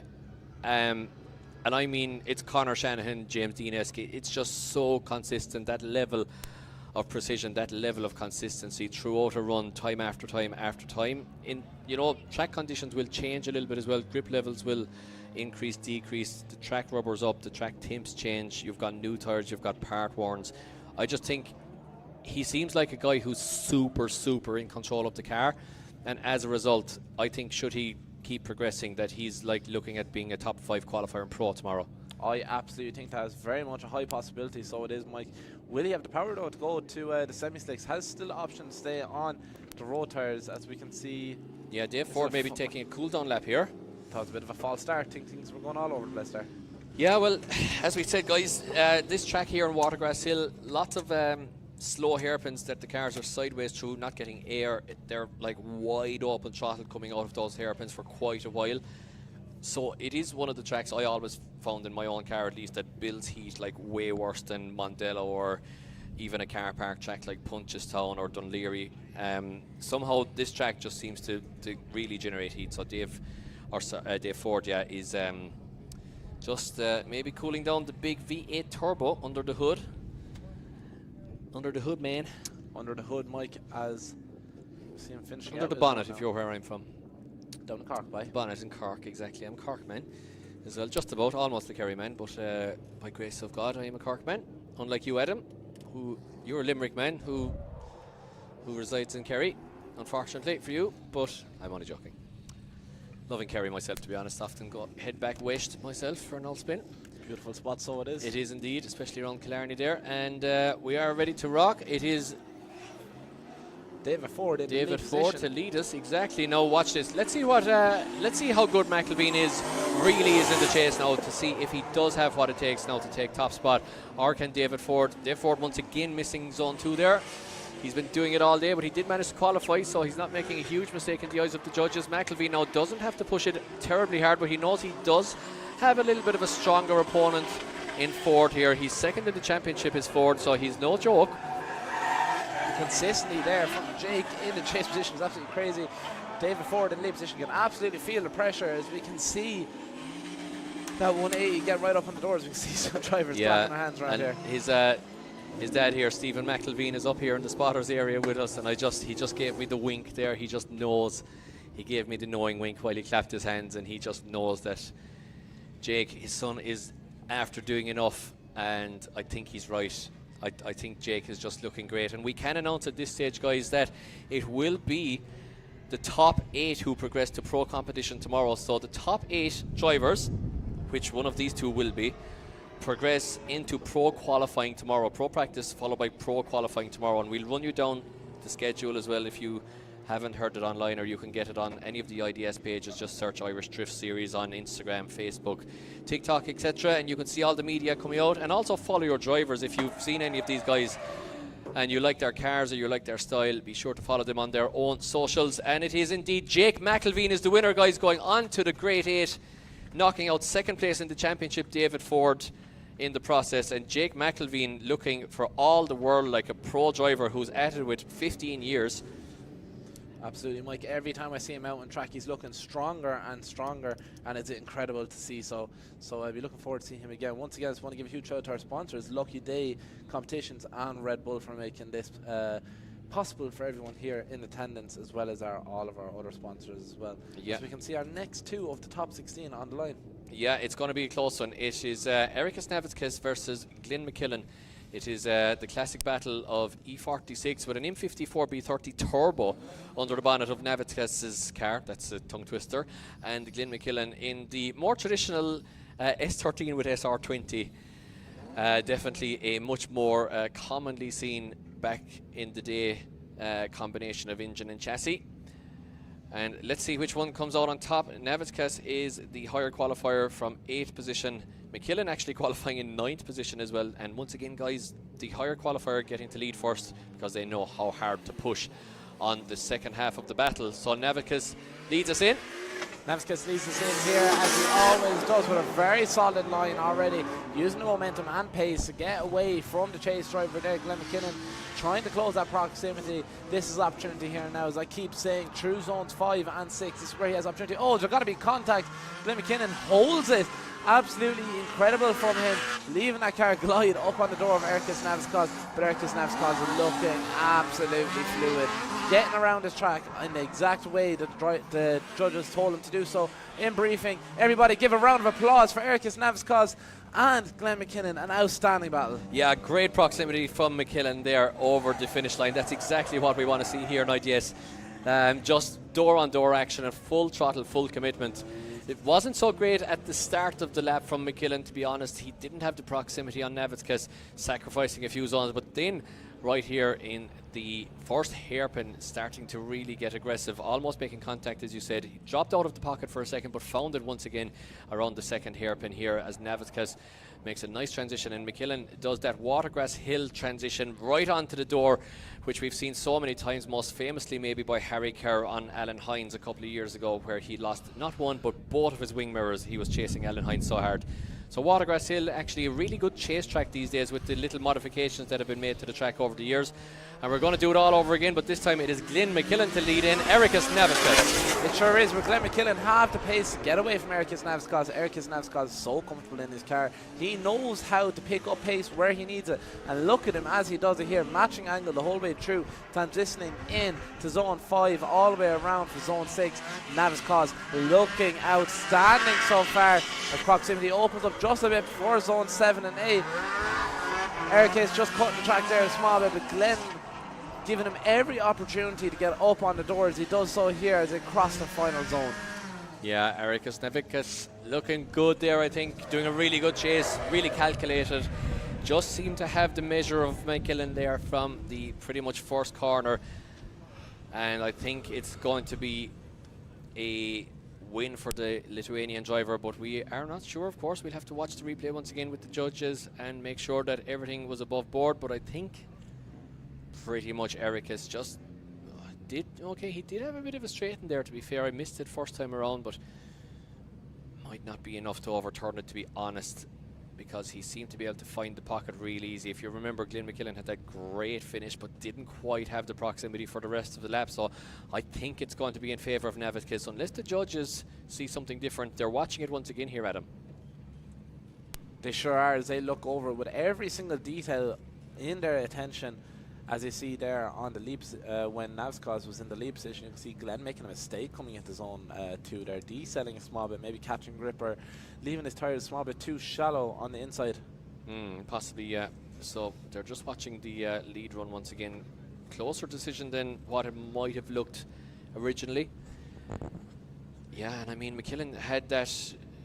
He had a great finish to the run there. If you're just taking it on proximity, that was a really strong finish. But overall, I think the proximity from Navitskas just over the course of the run, I think it's definitely either a Navitskas winner one more time. But, you know, again, what do I know? You never know, Mike. It's one way or another. Yeah, absolutely. As we wait for the scores to come up, and it is indeed Erkis Navitskas takes the win, guys, and does book his place in the Great 8 and does also book his place in for pro competition tomorrow here. He'll be looking for those semi-slick tyres. These cars, of course, on the 265 maximum with street tyres. The High Fly being the tyre of choice, I believe. But 265 street tyres for the Pro 2 class and 265 maximum with semi-slick racing tyres for the Pro class. So that's all she wrote for Glenn McKillen. Erkis Navitskas starts to book he'll be thinking about his grade 8 battle. No time to talk about it though, because it is Marcus Heinen to lead in Stuart Gordon here. Stuart Gordon with a bit of a sketchy battle in the last one, but did make his way through. Now Marcus Heinen fires in the S13 very hard in here over the hill. Looking pretty good. Marcus Heinen opening up a little bit of a gap on the skyline of Gordon here. Gordon now starting to find the door, and does find the door right on the door in the quarter panel actually of the Village Tires S13 of Heinen. Let's see what they can do now into the very tricky centre section here with the wall rub on zone 9, right out to the wall by Heinen. Gordon is on that inside line a little bit, and a bit of contact as they cross the line. That's for sure, Mike. It looks like Gordon is really looking to get right up on the door of Marcus Heinen as he is in the lead position, pushing away proximity-wise quite well, but is it as fluid as the judges want to see? Yeah, well, that's going to be it. I mean, I have to say that I think Heinen might be at a slight advantage because Gordon didn't have the proximity at the start and sacrificed a couple of zones to find the door of the S13. Heinen dropping a wheel very slightly there, but didn't leave it out there for very long. Not perfect around the second hairpin from Heinen, but overall pretty right. Gordon's on the inside line, makes contact, knocks off the beautiful bumper and headlight of his Skyline. I'm sure that's a light blank at this stage because the days of running real R32 headlights and taillights are gone. Well, as you said, Mike, it's a very expensive sport, and that could be one reason. Yeah, absolutely. Well, once upon a time, Adam, you know, when I was in qualifying with the FC, you know, the second qualifying run, you just maybe give it another couple of inches into the wall, break the backlight on purpose, and you buy another backlight from Japan, and it was cheap, but that day is gone. Those days are gone. Those days are gone. Yeah, that kind of stuff now, the JDM parts especially, have gone absolutely crazy. So it's all light blanks now and light stickers, which is probably a good thing. Fiberglass is cheap. Sure is, and it's cheaper than glass at least. Yeah, absolutely. So we swap them around. Stuart Gordon becomes the lead. Marcus Heinen looking not infallible, I will say, but looking good. One of the stronger drivers on the left-hand side of the bracket. And he will face off against the winner of the next battle, which will be Bartek Blazejewski versus Jack Kelly. But we have to get through the second half of this, our third battle of the top 16 first. 8 battles, of course, in the top 16. This is the second last one on the left-hand side of the bracket. And we get finally Kevin, our start line marshal, gets the snips out, gets the cable ties off of Stuart Gordon's R32 with the bumper off, and we are ready to rock. Bumperless, Stuart Gordon leads us in. Marcus Heinen is right behind him in the S13. The big wing of Gordon as it wags its tail coming up the straight and fires it in over the hill here, now drops down into the depths of zone 2 here and down further again into 3. Heinen is right there with him. Gordon is looking pretty good. Heinen runs very wide. He's on the chips. Does he manage to bring it back? He does just about. How he managed to not spin there or get sucked off track, I'm not sure, but it's a big mistake from the Cork driver. Gordon is once again back in the fight now as a result, as Gordon has a really nice lead line now, getting himself further into the fight once again. Heinen misses zone 9 as a result, and they cross the line, and I can't call it. Wow, I cannot call it. That was pretty much in the bag for Marcus Heinen, I thought, if he did what he needed to do there. But unfortunately for the Cork driver, even though he was good at the first half of the run here, well, the first third at least, watch it from here on now, he just manages to get way too far to the left in the S13, drops a wheel, loses grip, loses the back bumper, and gives Gordon a chance to get right back in the fight here. So let's see what the judges think of it. They're watching the replay, and I mean, Heinen sacrifices 9 as well. But Heinen is the winner overall, just about. Marcus Heinen takes the win. And yeah, just that lack of proximity, I think, on the first one, and all the sacrifices of clipping zones from Gordon on the first lap was a little bit too much, and the mistakes from Heinen there not quite as severe in the eyes of the judges. So Gordon will take not a very early bath, but a relatively early bath, and Marcus Heinen finds himself in the Grade 8 and in Pro competition tomorrow. As we move it along, it is Bartek Blazejewski, the higher qualifier, from 5th position to lead in. Jack Kelly in the JZX, who qualified in 12th. So Bartek to lead us in. He'll be at a big horsepower deficit here, Adam.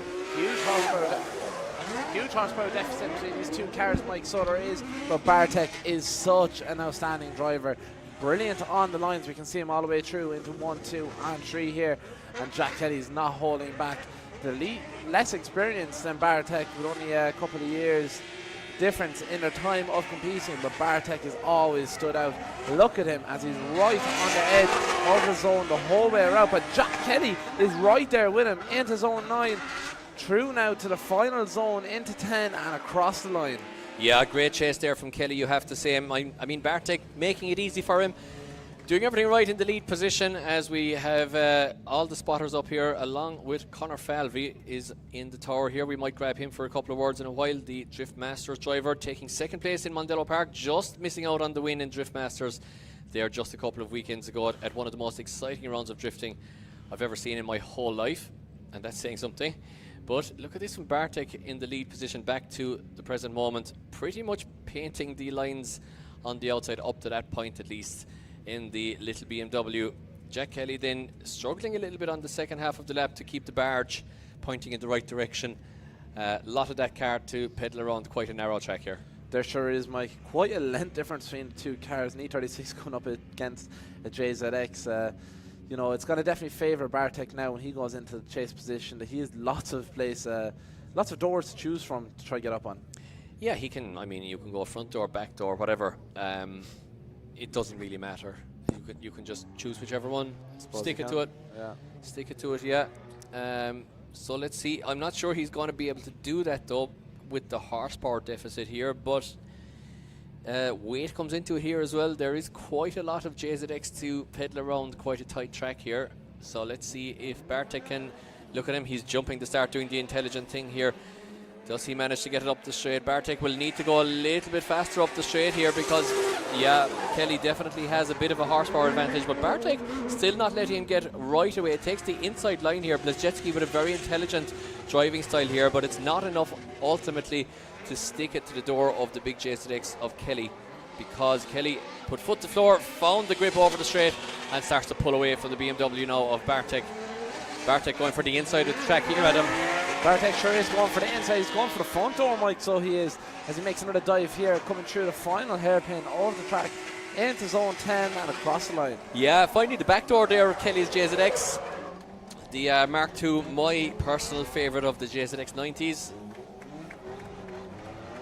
That big long backlight, it will bring you back to days of power vehicle stuff in Japan at Ibishu. As we wait for the results to drop in, guys, and thank you for your applause as Jack Kelly is out and Bartek Blazetsky gets out. Both drivers shake hands, and it is Jack Kelly who books his place in the Great 8. Jack Kelly chilling out in the Monaco dynasty. Well deserved, Mike, for this year's rookie driver, Jack Kelly. He's come in to this championship with a storm. He is not letting anyone hold back away from him. He is putting his talent to good use and making his way up the ranks already. Yeah, absolutely. Of course, a regular in the Drift Masters paddock with the Drift Games crew is Jack Kelly, and we move it to the right-hand side now of the battle bracket, guys. In the top 16, we're flying through the battles this beautiful afternoon here in Watergrasshill. It is Dylan Wilson versus Andrew Malloy, the Turkey fighter versus the County Down man. It is E92 versus E36. Couple of generations between these cars and quite a lot of horsepower. I would say there's going to be almost 300 brake horsepower of a difference here. The higher powered yellow BMW E92 of Wilson leading us in, and now looking like the faster car over the straight here, but Malloy is an expert on the brakes, and he makes the BMW, his BMW E36, kind of slide over and brakes at the last minute to find the door. And Malloy just fires it in, tried to do the same thing again, just as I said it, was looking to maintain maximum speed until the last minute, didn't stand it on the nose, stand on the brakes to maintain the proximity to Wilson. Ultimately just caught him out, hit the brakes, the weight transfer forward onto the front wheels and managed to pivot the back around.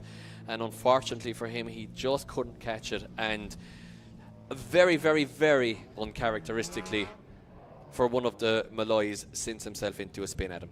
That is very, very true. I don't think I can recall any time I've seen one of the Malloy brothers send themselves into a spin.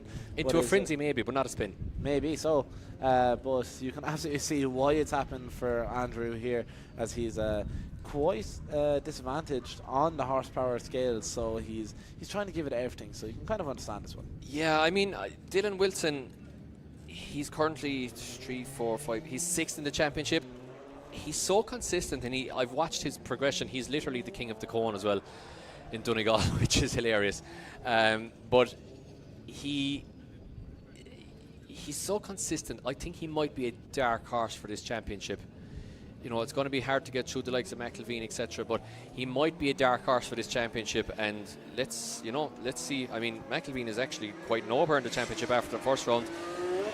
That's why Nelly is leading. But let's see. Dylan Wilson just passed us by here in the tower, as you probably heard it through our mics. And he knows that he's at a 10-0 advantage in our old school terms here compared to Malloy. He doesn't have to push it, but remember, he is looking at a grade 8 battle here, so he definitely will want to be getting that twin battle experience and dialing in the muscle memory and watching where the drivers are suddenly braking, etc., in order to be getting practice for the grade 8. And he's doing everything pretty much right now. Eases off, he knows he has this one in the bag, and he eases off and crosses the line.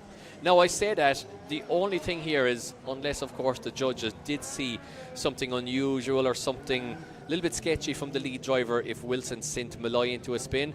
However, it is a full bore braking zone on the track, and the chase driver needs to anticipate that the lead driver will be braking there. So I don't see anything like that happening, to be honest.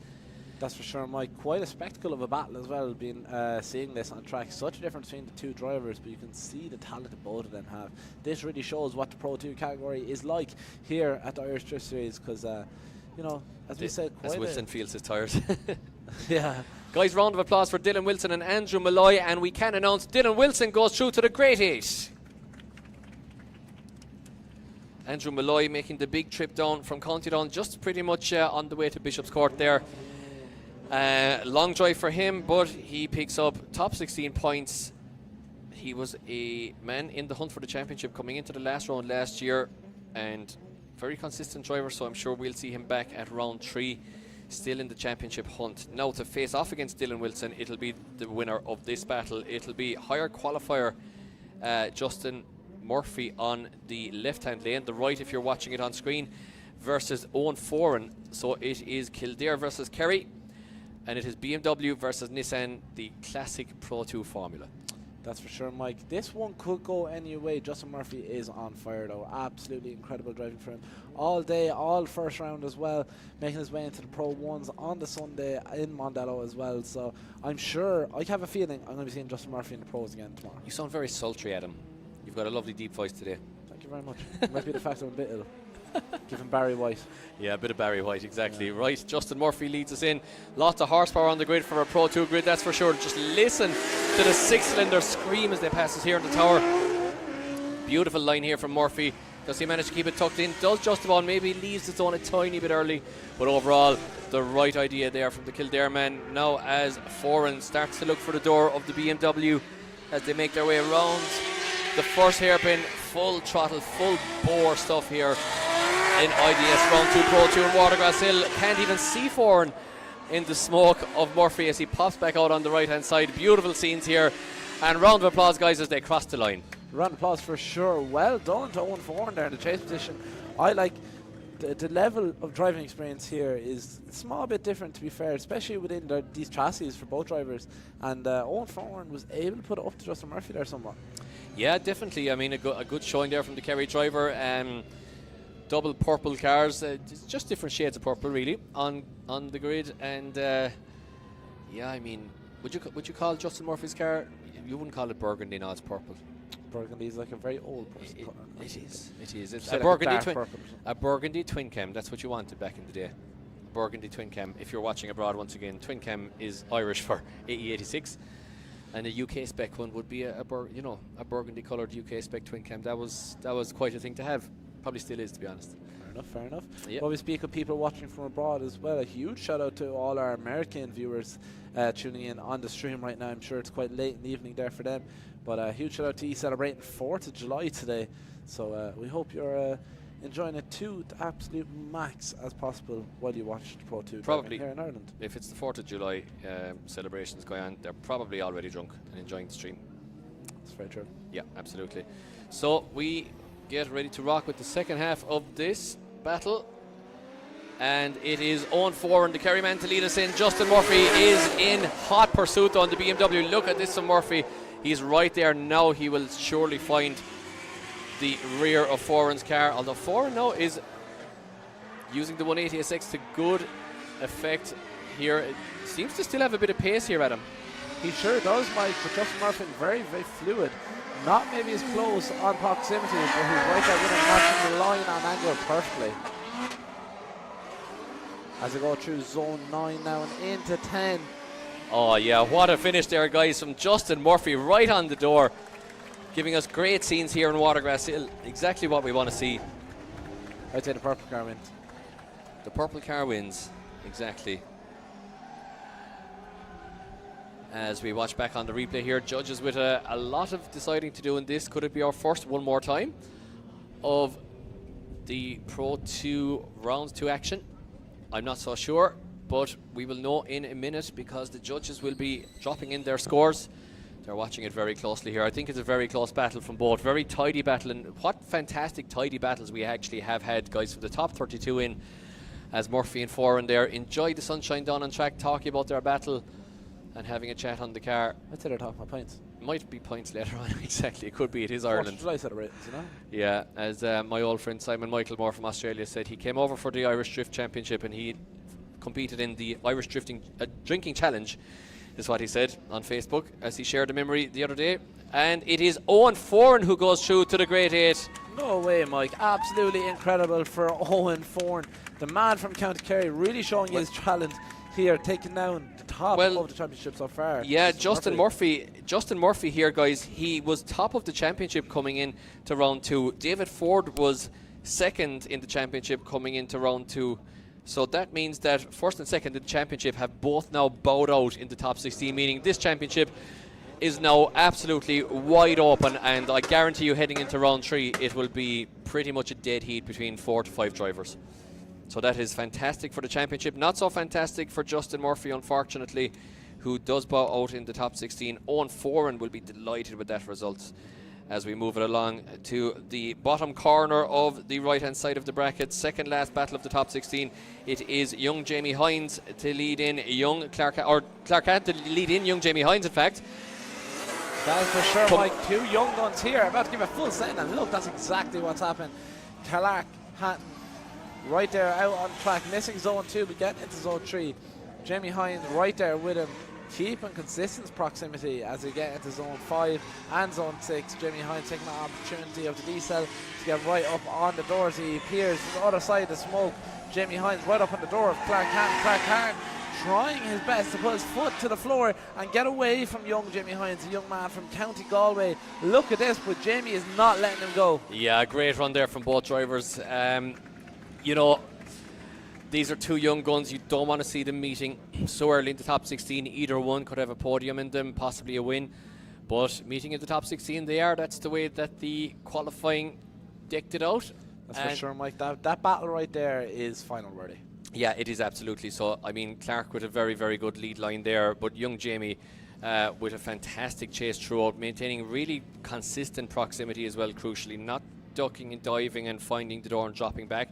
Just really keeping within those 3-4 feet or 2-3 feet for the whole battle, and even across the line, not pushing it too hard, leaving Clark room to rotate back, and just pretty much letting him know that he's there for the whole run, which is gotta have to be very, very impressive in the eyes of the judges. That's very true, Mike. May I just say it again out loud? I don't think either of these drivers are legal enough to drive on Irish roads, and look what they're doing here. That's a good on point. This track. Yeah, that's a good point. But is Clark 17 at this stage? Is he 16 still? Well, you know, Andy, his dad, just sent me a message earlier, actually. So it was actually that, yeah. So Clark was actually in hospital on Monday for 2 days with an infection, and yeah, they had problems on the dyno as well. So they got off the dyno at 4 o'clock this morning and only had 2 practice laps. So Clark Hatton, hospital Monday, dyno till 4 o'clock, 2 practice laps, and look what he's doing. Absolutely crazy stuff here from the young man. Absolutely insane, so it is, Mike. We'll be seeing a lot more of him as time goes on. As both drivers down on the line now as we just get things set for the second half of this battle. Yeah, absolutely. So young Jamie with a great chase there. Clark Hatton giving him that really good lead to chase, though. As we swap them around, Kevin, our start line marshal, gets the track clear notice from Sean Healy, our track controller, up here alongside me in the tower, my old friend. And Jamie Hines now leads us in. Can Clark Hatton match the chase of Jamie Hines? Can Jamie Hines match the lead line of Clark Hatton? two young guns. The future of Irish drifting is on the track right here in front of you guys. Look at the talent, look at the proximity, look at the consistency from both drivers here with a combined age of 32. A huge dive there from Clark Hatton to get back up on the door of Jamie Hines. A small mistake coming into zone 4. But now as they get on to zone 7 and 8 coming up the hill, Jamie Hines looking quite stronger than Clark Hatton in this run. Could he take it home with himself? He's putting on a great lead run. Has he just the pace, or what is going on? Yeah, absolutely. I mean, this M2 chassis still in development. The Sylvia chassis definitely at the end of its development nearly, I would say, at this stage, with all the fantastic steering kits and rear suspension kits that are out there. And you know, I think the Sylvia chassis there might have just had the pace on the M2. Guys, round of applause for two young guns, Jamie Hines and Clark Hatton. No matter. Yeah, no problem. Will you pass it off to Anya? So we're waiting for the judges' scores to drop in, and it's Jamie Hines who books his place in the Grade 8 and tomorrow's competition. Clark Hatton, 6 inches taller than round 1, but bowing out at the top 16. But you know what? Doing himself proud once again. A really, really great driver. And unfortunately for him, though, just maybe a little bit outgripped there by the Sylvia, I think, that time.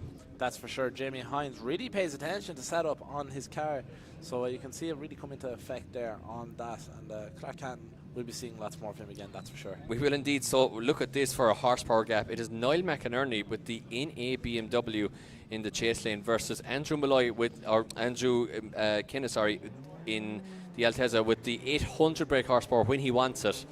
Altezza, and I mean, it is an absolute crazy mismatch in terms of machinery, but I think two very evenly matched drivers. As McInerney, look at this, somehow, what is McInerney after doing?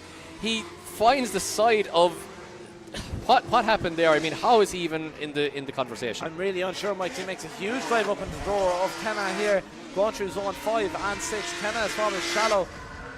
Does the chase driver get lost in the smoke? He does. He's making it work. Incredible stuff. He must have stuffed a few more ponies underneath the bonnet of that BMW. Because look at this, absolutely incredible stuff. Kenna can feel the pressure. Yeah, absolutely. So great run there from McInerney in the chase. I'm not sure how he managed to keep there, but definitely the McInerneys there know how to dial in a BMW, and he was right there from the get-go. Straight line in treated, no messing, just got the car sideways with maximum velocity.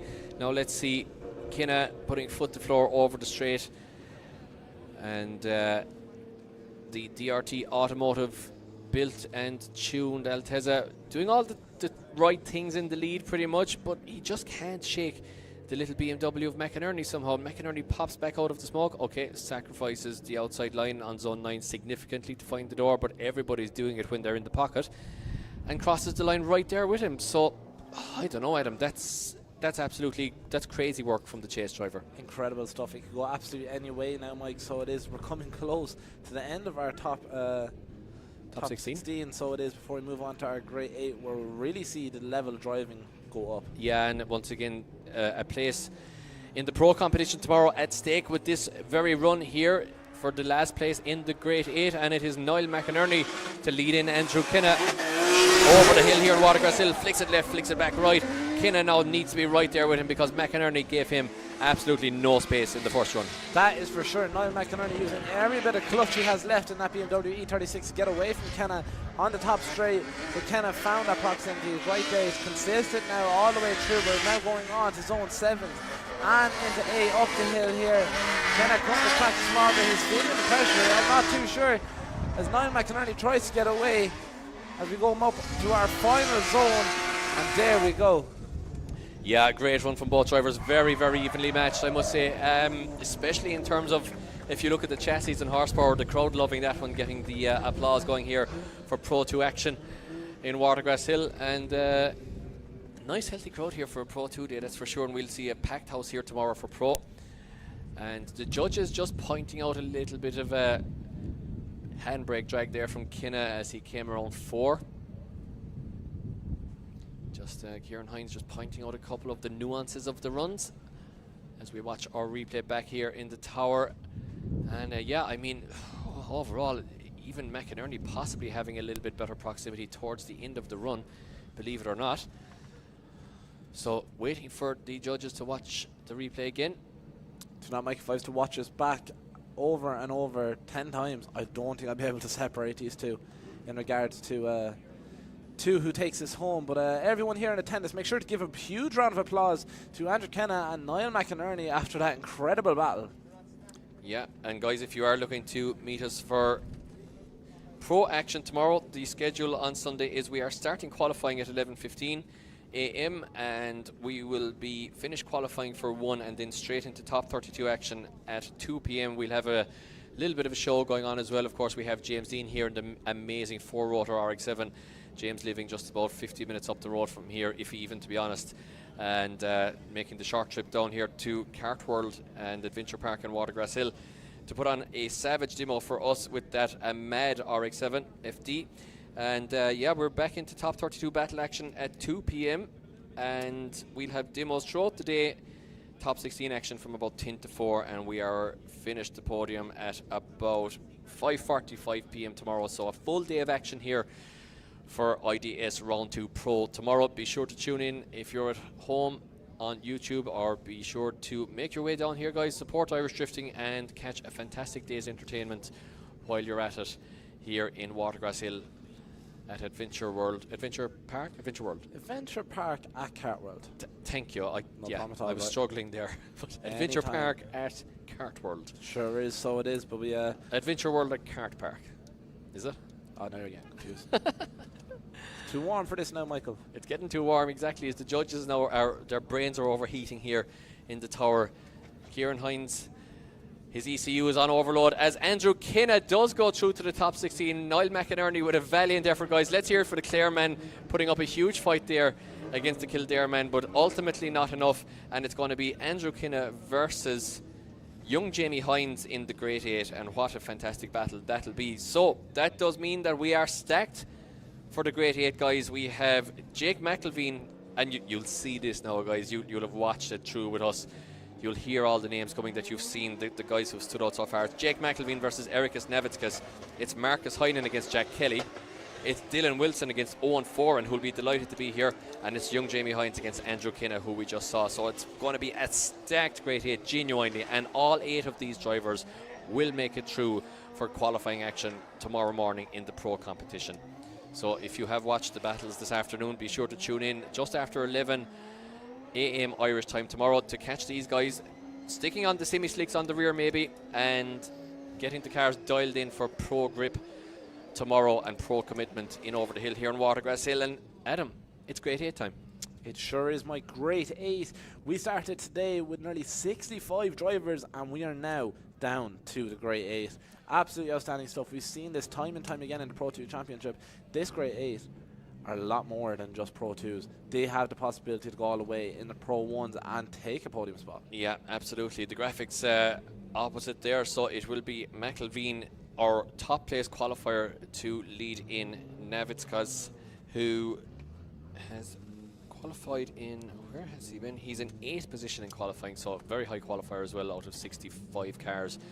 So we're ready to rock, guys, for Great 8 action here at IDS Pro 2 Round 2 in Watergrasshill. It is none other than the man of the moment, Jake McElveen, leading us in the 186. He has a hard opponent here. He's right on the wall. He has a hard opponent here in the form of the Nace man, originally from Lithuania. It's Erikas Navitskas in the chase. Look at the speed of both cars. Navitskas has to stand on the brakes in opposite drift almost there, as he really got the car slowed before the transition because he knew the pace that they were carrying in. Fantastic driving there to avoid the collision from the Nace man. Look, he's right there with McElveen though. There's absolutely not an inch given this time, Adam. That's for sure. The pace and line by Jake McElveen in the lead position is incredible. Give them a round of applause. They pass the tower here in Watergrasshill, but how incredible for Erikas Navitskas in the chase position. He made that work. He would, I would feel sorry to be that clutch right now, to be honest with you.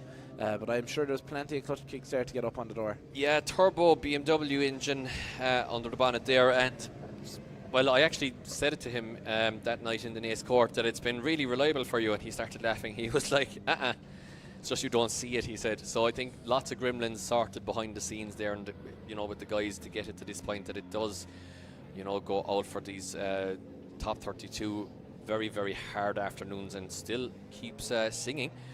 As we get our next battle gridded on track there, we can see Marcus Heinen down on track alongside Jack Kelly. And yeah, lots of drivers falling already in the top 32. We're into the Great 8 as we go back to the line, and it's Erikas Navaskas to lead us in now. Now Jake McElveen will know, he will know that, I mean, Stephen, his dad will have been telling him that this guy has been right on you. Oh, a little bit of a wash there from Jake McElveen. Has he met his match here in the form of Erikas Navaskas? He really has to put it on the door here. Watch the dive here from McElveen. He knows he made a slight mistake there. Now he finds the door. Now he finds the quarter panel of the E46 of Navaskas. They switch it back around. Beautiful transition from both drivers. Oh, McElveen, he's coming in very fast. Does he manage to hold it? He does just about. He's hanging on for dear life here. He absolutely pushes the car through the transition. And look at this on both drivers, guys. Round of applause for Jake McElveen. Incredible there, Mike. Yeah, Like great I say, hit. a battle worth being the final. That was that. Look at that. As you said, Jake McElveen just washing there, coming into zone 2, but he has the pace to close the proximity again. Incredible to see these machines sending it around the track like that. I'm absolutely loving Irish drifting, to be honest. And, you know, at DMP last weekend with the Polish Championship, drifting of a Mistrzostwa Polski, you know. But anyway, that was absolutely mind-blowing as well. So two fantastic domestic championships, and this is just Pro 2 action in Ireland. Crazy stuff. So we just wait for Jake McElveen to come back. You know, we picked him out early in the day, at least I did. I mean, he looks so good, but Erikas Navaskas absolutely putting it right up to him there with his BMW. His trusty BMW E46 always looks great on track, as well as the judges have dropped in, and it's Jake McElveen takes his place in the top 4, the final 4. Erikas Navaskas with a fantastic run there, but overall just not enough. That's for sure, Mike. He should be absolutely proud of himself. So everyone here should give him a big round of applause. He drives off track. Erikas Navaskas always with style. It could have went either way on either of them drivers, Mike. Yeah, it really could. I mean, I wouldn't have been surprised to see that going one more time. Great run from both drivers as they do a Bernie to leave the track, and we inhale loads of tyre smoke as usual, and we go back to the line as I try to actually breathe here, and it is none other than Marcus Heinen to lead in the ever-present Jack Kelly. This will be a fun one here now, Mike, so it will, as you drop your headset on the floor. Jack Kelly, aggression, speed, such a big car. To see him down on track now and giving a full send in that chase position behind Marcus Heinen, this is going to be a very interesting one. Here we go. Look at the angle on that initiation, Mike. Yeah, great stuff there from both drivers. Once again, look at this from Kelly, really on the door there of the Cork man. A little bit of a sacrifice there on 4 from Kelly. Nice angle from Heinen through 5. Perfectly on that outside line. Kelly's in trouble here, guys. He's on the inside of the track. Had to reinitiate almost there on the throttle. Marcus Heinen is looking very, very fast at the Sylvia here. Kelly is struggling to deal with him as he gets the Village Tires S13 turned back around. Kelly now starts to find the door, but Marcus Heinen is textbook across the line. Textbook for sure. The pace of Jack Kelly, I say it every time he's out on track. I've been warned about it today. Every driver has been paying attention to the way he's going, and look, this is why the rookie driver in this high of competition today. Yeah, absolutely. As I look for a bottle of water here for poor Kieran Stack, who is dying of dehydration. Former judge, of course, up here in the spotters area now, just chilling, having an easier life than in the judge's seat, that's for sure. Puts his hands in the air in triumph. Also have Conor Falvey over there chilling out, watching some Irish drifting before he heads to Finland, living the superstar lifestyle. His dad Tomas telling me about their excursions around Europe there about 10 minutes before the top 32. Good times. And yeah, ready to rock is Conor for Drift Masters in Finland next weekend. Be sure to tune into that and cheer on all of our Irish drivers, all 500 of them, as we go to the second half of this battle. Marcus Heinen to chase in Jack Kelly. Look at this now. The big JZX leads in the classic PS13 Sylvia. JZ power all the way for both drivers. Look at this stuff from the Cork driver. Matching angle, matching proximity. Shuts it down. Shuts it down. Oh, Marcus Heinen looking good to take a place in the finals, and unfortunately it just all unravels for the Cork man. The car shuts down, looks to be still have some drive in it at him, but usually it's something like that. It's simple, like a boost pipe or a broken shaft, you know, or something like that. Oh, just heartbreak for Marcus Heinen as Jack Kelly does a celebratory 180. Does He was told no 30 360, so 180 is okay. 180s are okay, yeah. So crosses the line with a celebratory handbrake. And unfortunately, guys, round of applause for Marcus Heinen, looking fantastic up to this point. But unfortunately for the Cork men, it all just shut down. And Jack Kelly is the winner, guys. And we are getting through this bracket so fast. And he will join Jake McElveen in the final 4. Crazy stuff, Mike. Hard to think we're on the final 4 already. We are going to see who's on today's podium. And just to say as well, those who have been in this grade 8, we're going to see them again tomorrow. Yeah, absolutely, guys. And once again, you know, as the kind of, I did a colloquialism there. I said, you know, you should stay away from colloquialisms on commentary, but I did it there. Do you know what I mean, yeah? Do you know what I mean? Exactly. But we will go through the schedule and get to all that stuff once again as we have a break.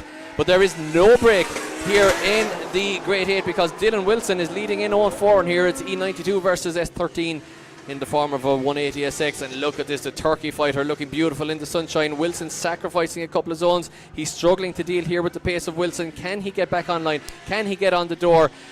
He does get on the door. He sacrificed the line to do it though, as Wilson now does everything pretty much right in the lead position here. Foran is struggling. Foran is straight. Foran is under all kinds of pressure here. It's all falling apart for the Kerry man as he meets the Derry man as they both cross the line. And Dylan Wilson, like I said, might be a bit of a dark horse for this championship. Absolutely crazy stuff. Dark horse for sure. Look at him out there on track. He's really surprising us and showing his true talent. Bit of an early transition there on that run in the chase position for Owen Foran, but I'm sure it won't deduct him too much now. Yeah, I mean, definitely just struggling a little bit there. You see it all the time when, you know, maybe I missed something here, but when drivers in the top 32, they meet their opponents and they look really good, but then they have to take it, their speed, their car setup, they have to take it another 10, 15, 20% forward in order to deal with the pace of the likes of Wilson. The car becomes harder to drive, you get a little bit lost, and if you make a mistake initially on the chase or whatever, that can get into your head, and then it just all starts to slightly fall apart throughout the course of the run. That said, it's not a zero. It's not a huge mistake by any means from Foran, from the North Kerry man of Do Mama Pizza, but it is definitely a big advantage to the Derry men. That is for sure. You know, you say it's a big disadvantage. I'm not too sure if Dylan Wilson knows what he's up against here now in the chase position as Owen Foran leads us in. Coming in over the hill, has the pace on the limiter there. Struggling with some overheating issues early in the day, but obviously all is sorted as he is on fire. Look at this, the pace of the man from Kerry. He is absolutely cooking. Pizzas and on the track, tires burning. Here we go. Yeah, see, closing in the gap. Loses his side skirt there. Is it going to get mullered here underneath the car? Oh, it just about survives. Yeah, crazy stuff. That side skirt hanging on for dear life now as Dylan Wilson looks to put an end to the side skirt with proximity as they both cross the line. And a much better run that time from Foran, Adam. That's for sure. Crazy run there. So it was a lot of confidence you can see in the lead driver there, Owen Foran, giving it absolutely everything. He wants a podium spot today. Yeah, he absolutely does. Not sure if he's going to get it after that first run, but guys, round of applause. They're both getting out of the cars. Dylan Wilson and Owen Foran. As Owen Foran pulls the bonnet, make sure, yeah, she's still in there anyway. And we can announce, guys, that it is Dylan Wilson progresses into the finals. He's in the final 4. And Owen Foran will be back for competition tomorrow. Hopefully he has a healthy car. Looks all right there. They're closing the bonnet again. That's always a good sign. And the drivers shake hands. And Dylan Wilson, after what was a qualifying session for us, Adam, struck with technical issues here in the tower. With all sorts going on, and we were losing screens and everything. This top 32, and I'm not going to try and jinx it, it's been the cleanest top 32 I've ever seen in Pro2. Do you know, Mike, that's an absolute fact. So hopefully I don't jinx it as well. Commentators curse, we always say. But every time we're here, especially in Watergrasshill, there's always some bit of drama. Everything's been quite clean today, except maybe losing a few wheels here and there. But yeah, a couple of wheels here and there made their way off of the same car. The same wheel, actually. Wheelie wasn't good, like. Wheelie wasn't good. The tyre wear was at a minimum earlier on, to be fair there, for who was it again? It was Ryan Quill, I believe. He's tired of that happening. He was tired of it happening. He lost the will to live. Sorry. Oh, God. sorry. Okay, we move it along as we get Owen recovered off track. He will be back for action tomorrow. Hopefully that car will be ready to rock. Whatever is wrong with it, we go back to the line. Watch this one, guys. There is a lot of horsepower on track. There's a lot of experience versus a lot of youth. It is possibly the oldest driver ever in the form of Andrew Kinna. I know he listens to these back and he always gives me love for calling him old. So Andrew Kinna, the oldest driver on the grid, possibly, versus one of the youngest in the form of Jamie Hines. It's S14 versus IS300. Or Sylvia versus IS300 at S14 versus SX18. Look at this, some Hines contact between both drivers. Hines absolutely launches it into the side of the IS of Kinna. They both come out of it relatively unscathed, apart from a little bit of body work. Now as Hines looks to do it all over again as he pushes his poor front bumper around the track. Look at this, the front bumper of Hines. Contact again. Young Jamie Hines is absolutely taking names here in IDS Pro 2 as he pops back out of the smoke on the right-hand side. Now gets a little bit caught. He has to be careful in case that front bumper dislodges an intercooler pipe or gets him caught on full lock, but it doesn't, because he breaks it in two halves and they cross the line. Absolutely insane stuff. The young Jamie Hines, you can never expect what's going to come from him. Coming up against Andrew Kinna, he's right there with him the whole way across. Even our judges look quite a bit shocked. Yeah, I mean, really, really impressive there from Jamie. Andrew Kinna giving him that outside line to chase, a little bit of a nudge there, definitely, and Andrew Kinna being shoved out wide, a nudge there once again. And yeah, lots of contact there from young Jamie Hines. I mean, these Altezza chassis, we've seen some of them get very well developed in RDS in the Russian series. I think I saw a couple of them getting into Drift Masters every now and then. And just as I mentioned there, those front bumpers with the wing bits that kind of go around the underneath the wing there of the car, they can do quite a bit of damage when they're being wedged up under the car as they try to, be forced upwards. Of course, the oil coolers are there. The oil cooler is there, sorry, the intercooler is there. Sometimes the radiator is still there. You've got the pulleys from the engine. You've got power steering, pipes. You've got lots going on.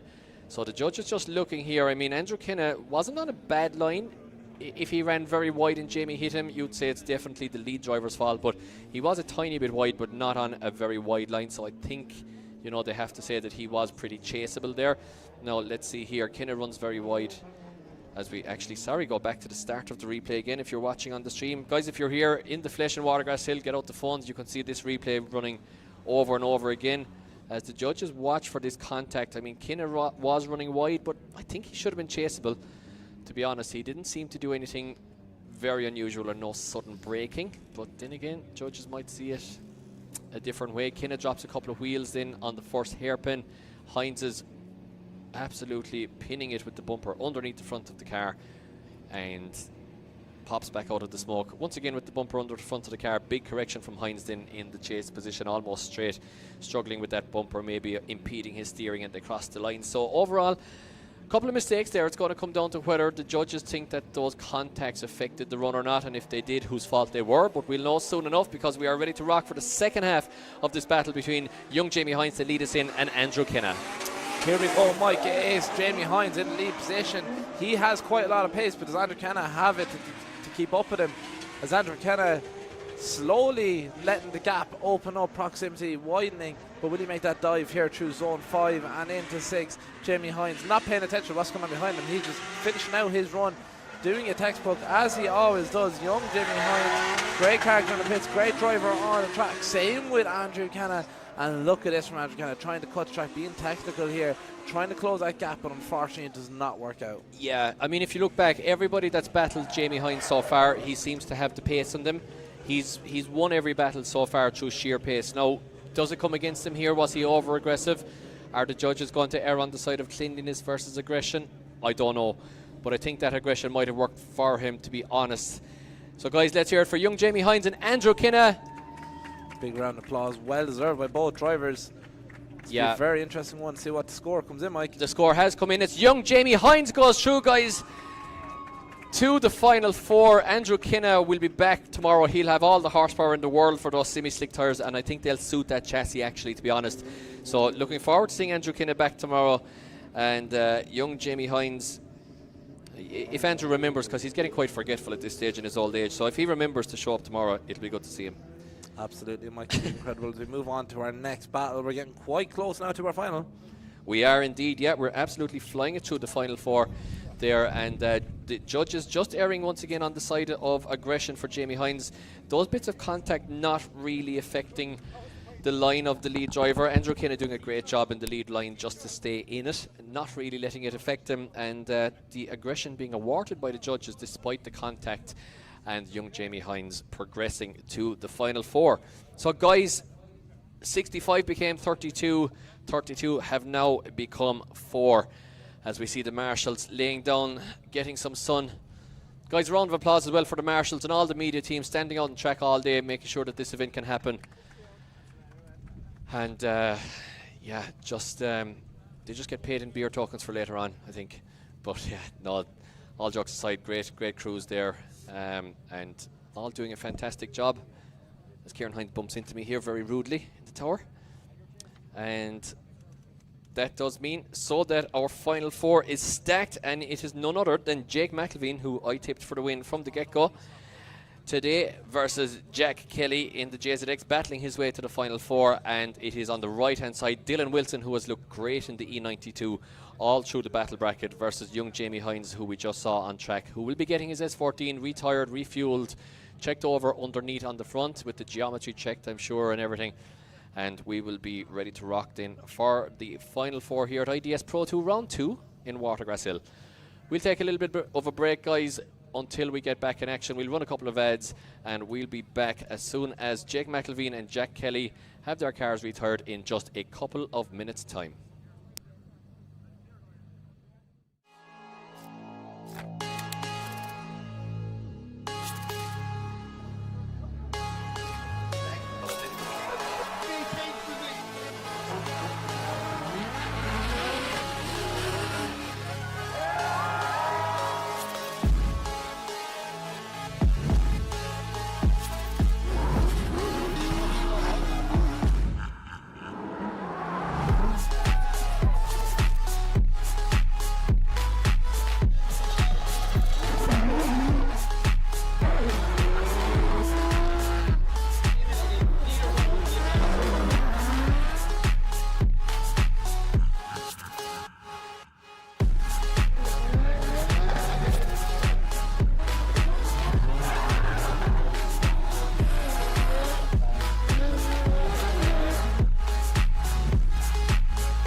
aller viktigste med drifting, det er dekka. Det er eneste vi har som binder bilen til asfalten. Og akkurat som i all annen racing, så er dekka det som avgjør en seier eller en fiasko. Så da vi gikk til Kenda i år, så var det etter flere år med undersøkelser, med tester, med en vurdering av ikke bare hvor Kenda var da, men hvor de er på vei. Det har spilt seg ut ganske bra, kan du si, hittil i sesongen.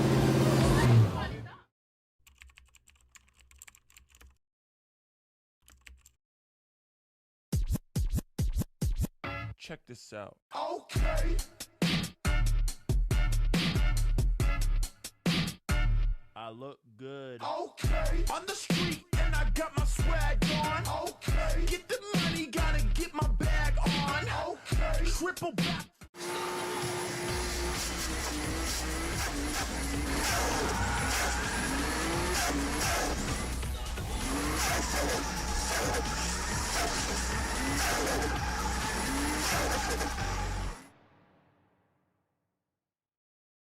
King of legacy, too ruthless, too transcend.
Diving to me is like a sense of freedom.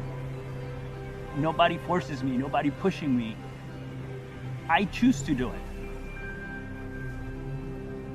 My grandfather would refer to it as like the last place that God made, as far west as you can go in the country. The last sunset in Europe in the millennium was over Jersey Island, you know. What better view can you ask for?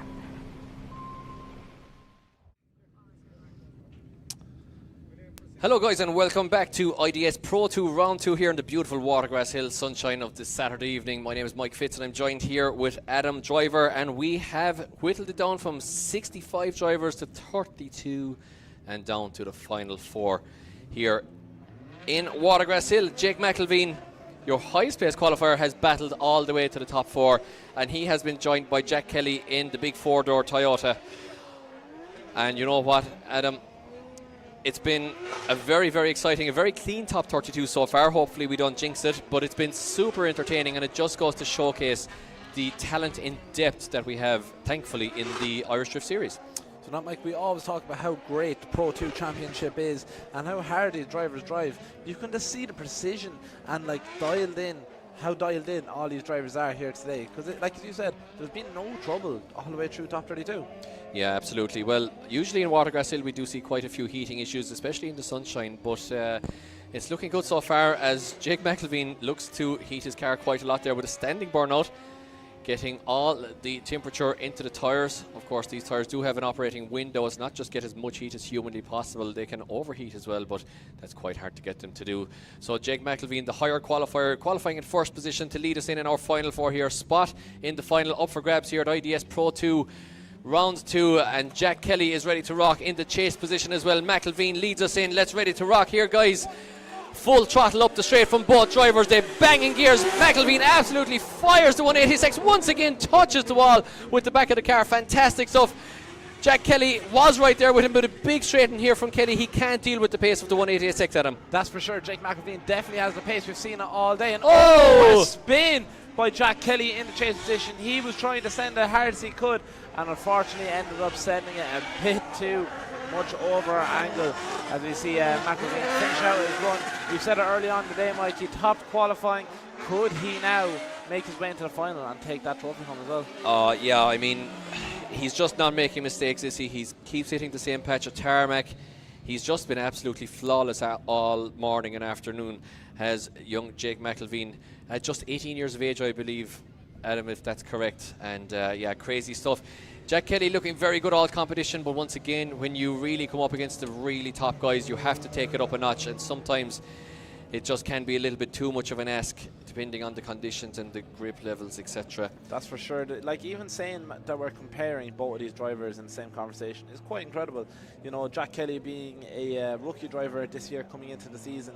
So Jake McElveen definitely having the experience on that, and maybe that's what's shining through here. Yeah, well, Jake McElveen, as we mentioned earlier, was offered a pro license before the season, and he turned it down. He wanted to basically come, you know, within the top 2-3 of Pro 2 before taking the big step up to Pro, and I think it's paying off for him, because the 18-year-old from Kilkeel in County Down is looking very, very good.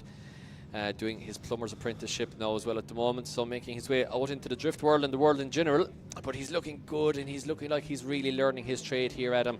And he's in pole position here for a place in the final.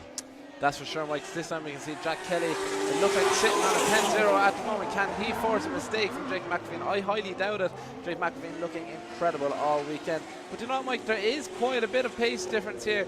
Maybe Jake McElveen is just taking it safe, knowing well he can get into the final here. If he puts some bit of a score on the board, all things are facing towards him. As you see Jack Kelly out there on track, putting out a great lead line. Maybe a bit of contact there before they come up into zone 8. And transition onto the wall for 9 and across the final hairpin for zone 10. Yeah, really good run there from both drivers, but it's going to be too little too late, I will venture a guess, because Jack Kelly with that huge mistake, which was, you know, I won't say it was caused by the lead driver or anything. I think it was an unforced error, so to speak. And Stephen McElveen, his dad, is up here looking very, very happy indeed. And let's see, just to make it official, guys, round of applause for Jack Kelly there as he gets out of the car. Big thumbs up to Jake McElveen. Two beautifully livered cars as well. And Jake McElveen takes his place in the final, guys.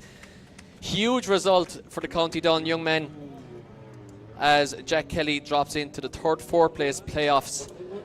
And that's a massive result for Jake McElveen, who is still not actually, he wasn't really up there in the championship. He's around about, I would say, 15th position in the championship coming into this round. And remember, Justin Murphy, who led, and David Ford, who was second in the championship, have both been knocked out in the top 16. Niall McInerney getting knocked out in the last battle bracket as well. So this championship is wide open. Now, second semi-final, in fact, Adam. Sure is, Mike. It's Dylan Wilson and Jamie Hines as they initiate here. Look at the speed of both cars coming over the hill. Jamie Hines playing it quite safe here, not getting right up on the door of Dylan's BMW Eurofire as they transition here. Jamie Hines, is he making the dive up onto the door? He does. He knows what he's doing. For a young gun, he absolutely has the knowledge on what to do here. Great transition there, not getting lost in the smoke. Dylan Wilson, exactly as the judges want to see, right on the edge of the circuit, but Jamie Hines is right there with him the whole way, pushing him across the line. Yeah, absolutely. Great run there. Once again, worthy of a semi-final. Let's see it again on replay here. So Dylan Wilson leads us in. Beautiful line in the E92. Jamie Hines taking the inside line a little bit there, sacrificing one to try to find the door of the E92. Got caught a little bit up the straight, even though he has been one of the fastest cars through competition so far. Now the S14 looking for the E92's door. And yeah, overall Hines there, maybe not sacrificing a line terribly in order to find the proximity. Looking pretty good there. Does sacrifice that outer zone a little bit, and that one slightly again drags the handbrake, and on the inside line does find the door of Wilson as they cross the line. Still all to play for. I think a little bit of an advantage to the lead car after that one, but still all to play for, that's for sure. As we go back to the track, as Dylan Wilson takes a quick slowing down lap, or a cooling down lap I should say, not slowing down. Slowing down as well.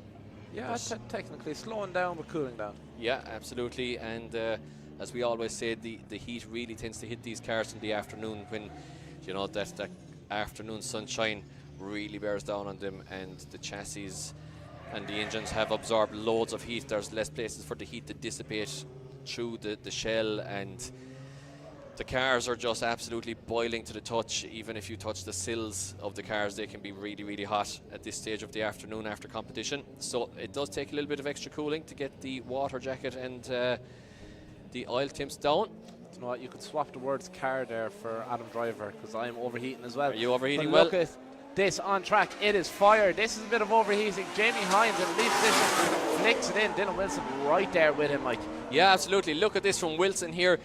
Maybe on the way to taking down young Jamie Hines. Nobody has managed it so far today, but is the Derryman and the Turkey fighter about to take down the young Galway man? He nudges him. Oh, contact from both drivers. Wilson struggles to maintain drift as it all goes off here in Pro 2, round 2 in Watergrasshill. This is fantastic entertainment. Look at this from Hines, foot to floor. Wilson pops back out of the smoke on the right hand side. Now finds the door once again of the young man's S14, and they both cross the line full throttle. Guys, round of applause for Jamie Hines and Dylan Wilson putting on a fantastic show here in just Pro 2 competition. And remember, we're going to see these guys back for Pro Action tomorrow. And who's going to bet against them qualifying for a top 32? Oh, I'm not too sure, Mike. As I was just about to say before you said it, like, to remind you, this is Pro 2. We're not even at the final yet, and the quality of driving is incredible. So it's going to come down to that moment there, Adam, as the crowd give their appreciation. It's going to come down to that moment there, I think, because there was contact. And did Wilson push Hines off track, or did Hines slow overly, even though it's a braking zone? Judges watching it back once again now just to confirm their initial thoughts. So Wilson follows Hines in very, very closely. Pretty much perfect from the chase car. Washes a little bit wide there. Tiny bit of an adjustment from Wilson. He's sacrificing the zones a little bit. Now Hines here was back on throttle pretty much. Wilson came barging in, just pushes Hines off track a little bit, and it's a big mistake from either driver. I'm not sure exactly which one. I'm going to call it that it's possibly the chase driver's fault there. But we'll have to see. Mike, at least that decision is not down to us, because the judge is replaying this over and over to try and make a decision on it. Yeah, very tight one. I mean, it is a braking zone. Did Hines overly brake? Did Wilson just come steaming in? I'm not sure. Is that even going to be the defining run of both runs? I'm also not sure, because there was quite a lot to talk about on the first run as well. Might be our first one more time as well, of course, guys. If you're watching from home and haven't seen drifting before and you're wondering how all this works, I hope it's making itself kind of self-explanatory as the runs go on. But if the judges cannot split the drivers, they have the option to send them one more time, where we will start basically all over again, put them back to the line, and we start the battle from afresh. The judges can have 2 one more time runs before they absolutely have to make a decision. So basically 3 full battles can happen before the judges have to make a call. However, it is usually decided on the first one more time, to be honest. So good deliberation going on here to the judges, Kieran Hines, Tom Murphy and Tomas Falvey, as we fade into the background here and watch the judges making their decisions.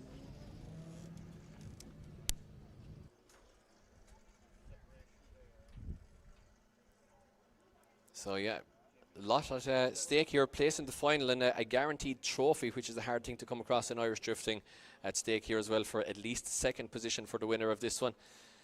As we watch the replay one more time, and Wilson looking pretty good in the lead position. Hines is right there with him though.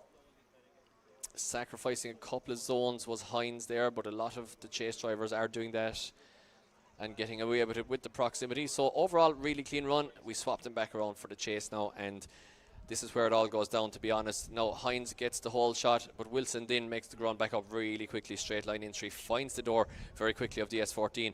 S14 runs very wide on 2 there, upsets Wilson's chase a little bit. Now he should be back in the pocket from there. Might have just dropped the wheel and lost a bit of grip there, losing the ability to really scrub off the speed. Hits the S14, pushes Hines off track a little bit. Now they turn back around, and once again Wilson finds the pocket.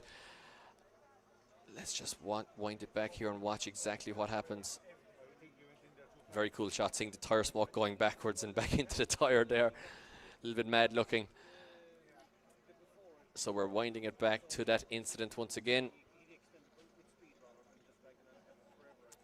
Almost opposite drift there from Wilson as well. Right, so we're going to watch this incident, guys. If you're once again, if you're here in Watergrasshill, get the phone out for a second, watch it on YouTube. The judges are really winding back this one onto the replay of the incident on the first hairpin corner, just at zone 5 there. Contact between both drivers, and they're going to watch it once again in real time to see if there was much in terms of unexpected braking from Hines, or whether it was Wilson just steamrolled in. Wilson did drop a wheel on the way in. It's worth noting, might have, caught a little bit of a lack of grip on that. Was Hines running off anyway? Oh, it's a very tight one, Adam. It's really tight. Genuinely very tight call here. That is very, very true, Mike. As we said before, it's a non-contact sport, but like a small bit of aggression is allowed. But is it too much? Is that what's messed up the line? I'm unsure. I am glad I'm not one of our judges, as I see I'm starting to scribble down a bit of an answer. Well, there is an answer. Guys going through to the final. It's young Jamie Hines goes through to the final. Wow. Drama here at IDS Pro 2 Round 2. Dylan Wilson. What a run from him all the way in. But I mean, it just absolutely, in the very end up, was a little bit too much to ask. Jamie Hines running all the way to the final. So we're just going to have a quick chat here with Kieran Hines, just to get a quick explanation on exactly why Jamie Hines progressed to the final.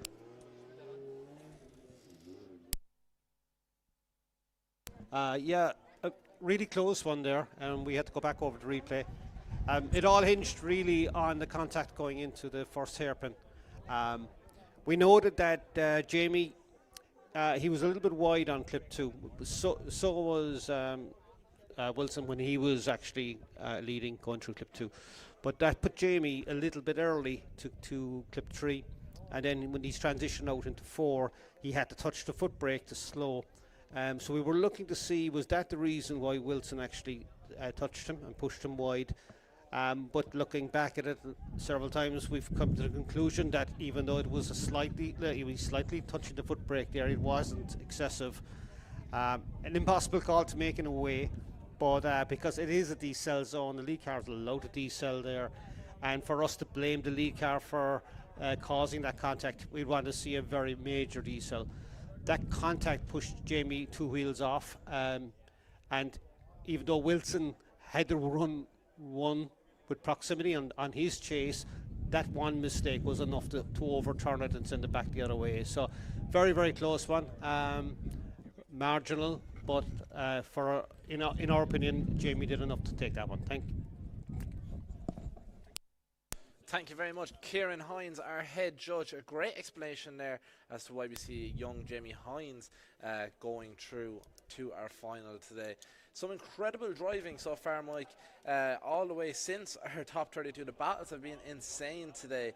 Who are you choosing as your favourite to take home championship today? Oh, well, to take home the win as the Saturday's King of the Hill at least. I don't know. I still can't see past Jake McElveen, to be honest, but Jamie Hines has had a tough run in the battle bracket. He took down Dale McBreen. He took down, was it Andrew Kenna, I think, and then Dylan Wilson. So all of those are pretty tough battles, and he took them all down. So I really can't call it. If I had to from the get-go, I'm sticking to my guns because Jake McElveen looks so precise. He's just he's not knocking himself out. He's not making any mistakes. He's more measured, than Jamie. Jamie might have that bit of young aggression in him. We're going to have a final here, actually, with a combined age of 34. So bear in mind, guys. Not really, but okay, it is, yeah. But yeah, I mean, look, think about it, guys. If you're watching from abroad, this is Pro 2 competition, obviously, in Ireland. And our finalists have a combined age of 34. I was at the Polish National Championship last weekend, DMP. Fantastic championship. Get out there for a round if you can. Honestly, one of the most eye-opening experiences I've ever had in terms of going to an overseas championship.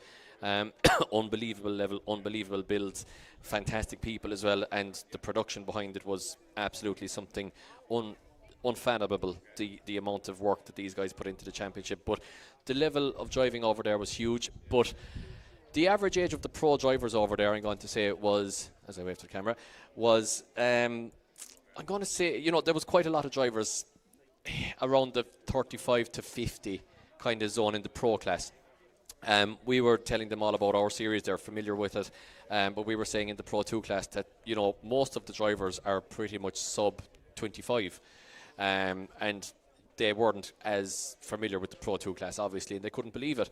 So it just goes to show, you know, on a big long rant and a big long tangent, just the strength and depth in the ranks and the youth that we have in Ireland coming up through the ranks, which is now supported. You know, it's the family unit now. Once upon a time, it was all guys in their 20s, 30s, self-funding. Sponsorship came in, so we had self-funded and a bit of sponsorship, and a kind of a ratio of that either way, depending on how big you got in the sport.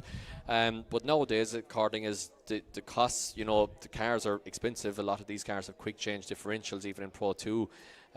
You'll even see some with sequential gearboxes, dog boxes creeping into Pro 2. Not very common for that gearbox. The BMW box or CD09 Nissan is probably a little bit more of a chosen gearbox, but you will see some of the racing gearboxes even in the Pro 2 class. So again, tangenting, according as the costs go up, it's generally the family unit now is what sees guys, you know, really progressing in Pro 2. A lot of drivers are still obviously self-funded, and the guys who are working or have their own businesses or whatever are self-funding, but you see all these young guns, they're here with the family, they're here with their dads, and we're starting to, as a result, then see finals where the combined age is 34, which is absolutely nuts. Crazy stuff, Mike, and the young talent coming up. Like, as I said, young Jamie Hines, I saw him down in 360 Motorsport. His first day sitting into a drift car, I'd say at most maybe 3 years ago, and like, look where he is now. Absolutely incredible stuff.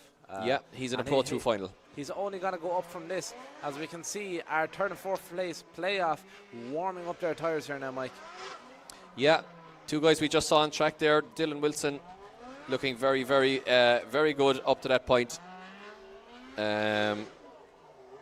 You know, I mean, did he have to really push in the last one? Yes, he really did. As the two drivers just back out of the donuts there before making quarter panel contact.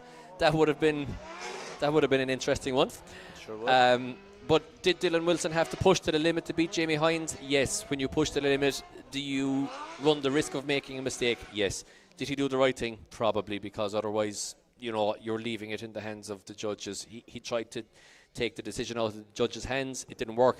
He's in the third, fourth place playoff against Jack, who spun in his semi-final. So they're going to sort it out here for the final place on the podium. And here they go. Dylan Wilson leading us in. Strong initiation there, but look at this. Jack Kelly is right under with him. Oh, and straightens up. Does he throw it away? Is he going to be able to force a mistake from Dylan Wilson in the lead position? As we see some of his spotters here up in the tower, not looking so happy about it. Is this where experience comes into hand, Mike? We're seeing Dylan Wilson put down an outstanding lead one in that BMW, but can Jack Kelly get the points back on the board to lead things towards himself? Well, it's difficult when you make a mistake in the chase like that, Adam, because all you're left with then is the lead run in order to get it done, and you know you have to play clean. The judges are watching you. You can't do much except put in the perfect lead. So Jack there just losing grip. The front of that car, maybe after just not having the purchase on the tyres a couple of times now. These different chassis are, you start to learn the different chassis, and the BMWs tend to have quite a lot of front grip. The Nissan, the Silvias, and the Skylines tend to have quite good front grip. Definitely the Silvias. The JZX, there's a lot of car there. If you ask the front to do quite a lot, as it drops downhill there, down into the elevation change, where the front naturally loses a little bit of the push down into the track, right there, that's where you can't ask the front to do too much. You really have to steer the car either on a clutch kick or on a handbrake right there. I think Jack went for the steering wheel rather than the rear of the car, and it's just after catching him out. I think so too, Mike. You can kind of see him locking up the back wheels there as he initiated in through zone 1, trying to use that to try to use the momentum of the car to get up onto Dylan Wilson, and I think that's just what happened there. The car ended up straightening up for him. Quite unfortunate. He was looking so strong today, but it's not over yet. The same thing could happen as they switch things around. Yeah, well, these understeer moments and stuff, they happen in a split second, and it's too late by the time you realize it's happening. Often only for the very, very top drivers are so dialed into their cars that they can overcome such issues, but it's not all over yet.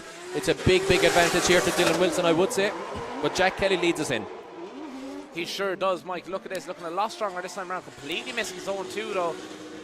A bit sketchy as we hear him on the limiter down the back straight. Yeah. Getting through 5 and 6. He knows this probably might be the last time he's out on track today, so he's given a full send. Is he going to drive this car home after today? I highly doubt it, despite it being a road car. We're looking him out there with zero fear, full commitment, sending it as hard as he can as he rubs it off the back, rubs the back off the wall on zone 9. They cross the line. Yeah, really, really great stuff there from both drivers. And of course, guys, we will give you this result on the podium. We won't call it right now. We keep the little bit of mystique going.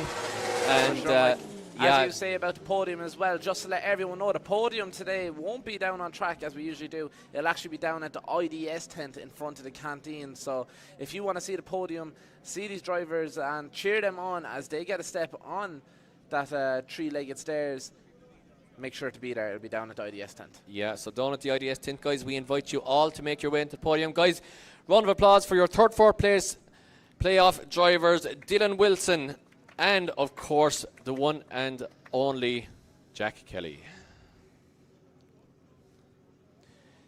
Yep, so very good run from both drivers there, apart from that big understeer moment from Kelly in the chase, and that might be enough to decide it, but we'll have to wait for the judges to tell us that they make a decision. Of course, they could decide that Dylan Wilson lost a lot of speed there, braked excessively, caused the understeer moment, so this isn't all cut and dried yet. We have to see what the judges make of this one to make it official.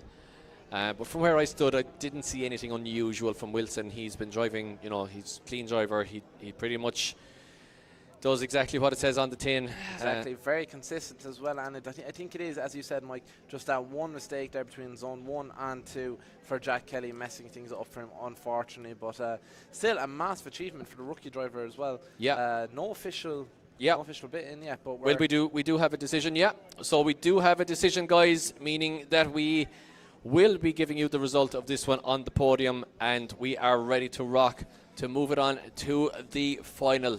So we'll see these two drivers, guys, once again on the podium, and we invite you, everybody here, to come down to the podium, join in the celebrations, get a little bit wet with champagne maybe, and get us set up for tomorrow's Pro Action, where we'll see all of our Grade 8 from today competing with the Pro class tomorrow. That's for sure, Mike.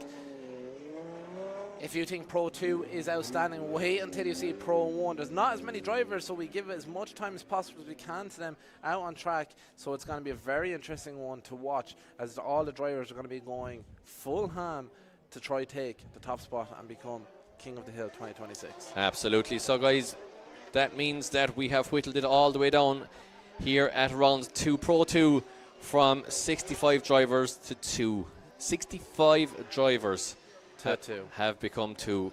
What a huge grid. And you know what, Adam, apart from, like we said, plenty technical bugs during qualifying, we got through them. Sure, and yeah, didn't have a lot of screens going on there for quite a while, but we got through them, and we are ready to rock almost for battle action, for our last battle of the day, guys. And we want the crowd to get involved. We want a big cheer before this one. We'll go down to you guys in a second.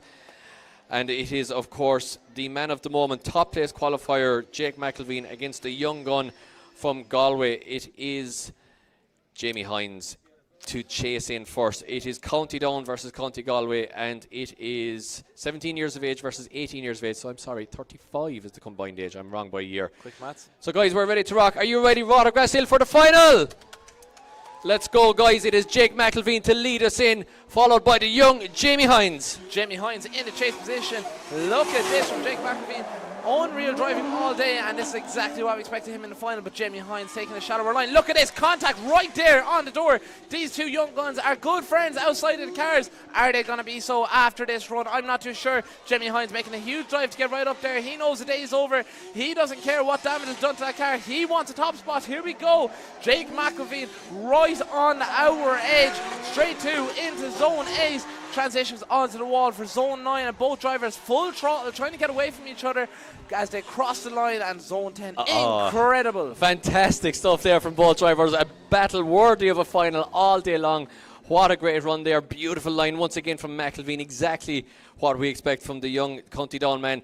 Nice outside line, tucks the front end in, picks up most of the clip, not all of it. Young Jamie Hines doing a great job in the chase. Sacrifices 3 as he got caught a little bit on the inside line in the pocket there. But he was right in the pocket. He's pretty much entitled to do that in the chase. And, you know, McElveen leading the way very, very predictably is what I'll say. Young Jamie then using that predictable line in order to find the proximity throughout the run pretty much. and full throttle across the line from both drivers. Once again, Jake McElveen finding the same 2 or 3 inches of tarmac as he has found throughout qualifying and throughout every lead run that he's done in battles. That's for sure, Mike. We've seen Jake McElveen in other battles use that extra kick of the clutch and get that pace to get right up on someone's door. Is he going to be able to close the proximity on Jamie Hines throughout this final? This is the deciding factor. It's the last run of the day. Watergrasshill, make some noise, cheer along. Our 2 young drivers in the final. It's Jamie Hines and Jake McElveen. Yeah, we are ready to rock here. It's still all to play for in my books. I think it's roughly 5-all coming into the last run of the day, guys. Here we go. It is young Jamie Hines hammers the Sylvie up the straight. Jake McElveen is right there with him. They both launch it in over there. Look at the angle from McElveen. Oh my God, Mike, look at this. Both drivers are only backwards coming through the zone. Wow. McElveen not giving Jamie Hines an inch to play with here, but proximity does open up. Jake McElveen, is he going to make that dive through zone 6? Oh, Hines drops. Is it working out? Hines drops wheels, McElveen straightens. It's all happening here. They're both pushing to the absolute limits here, Adam. As we can hear all our spotters cheering and roaring. Watergrasshill give a huge round of applause as these drivers cross the line. Here we go, Jamie Hines and Jake McElveen as they cross the line. Our final of round 2. Insane stuff. Oh, I love Pro 2. I love Pro 2. It is the best. And these guys are 35 years of age combined. What a pair of runs. Jake McElveen sends in the 180 backwards over the hill, has to lock up the front in order to avoid a collision. That's going to go down as a mistake in the eyes of the judges, I think, but we'll have to have another look at the replay even then.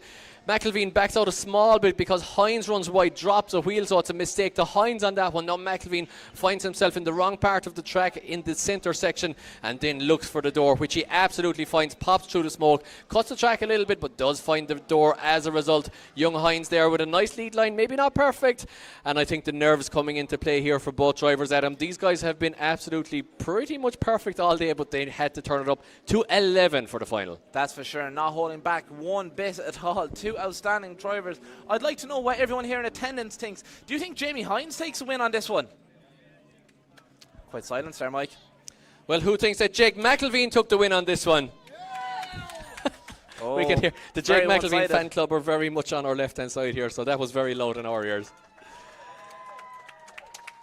As both drivers get out of the cars, guys, crowd are, well, one gets out anyway. Jake is still, see if Jamie if he was a seasoned pro, he'd have parked up against the driver's door, or, of Jake and locked him in. Be the biggest nuisance as possible. Yeah, just lock him into his own car. Exactly, they hug it out, guys. Round of applause for 2 young guns of Irish drifting, 2 legends already.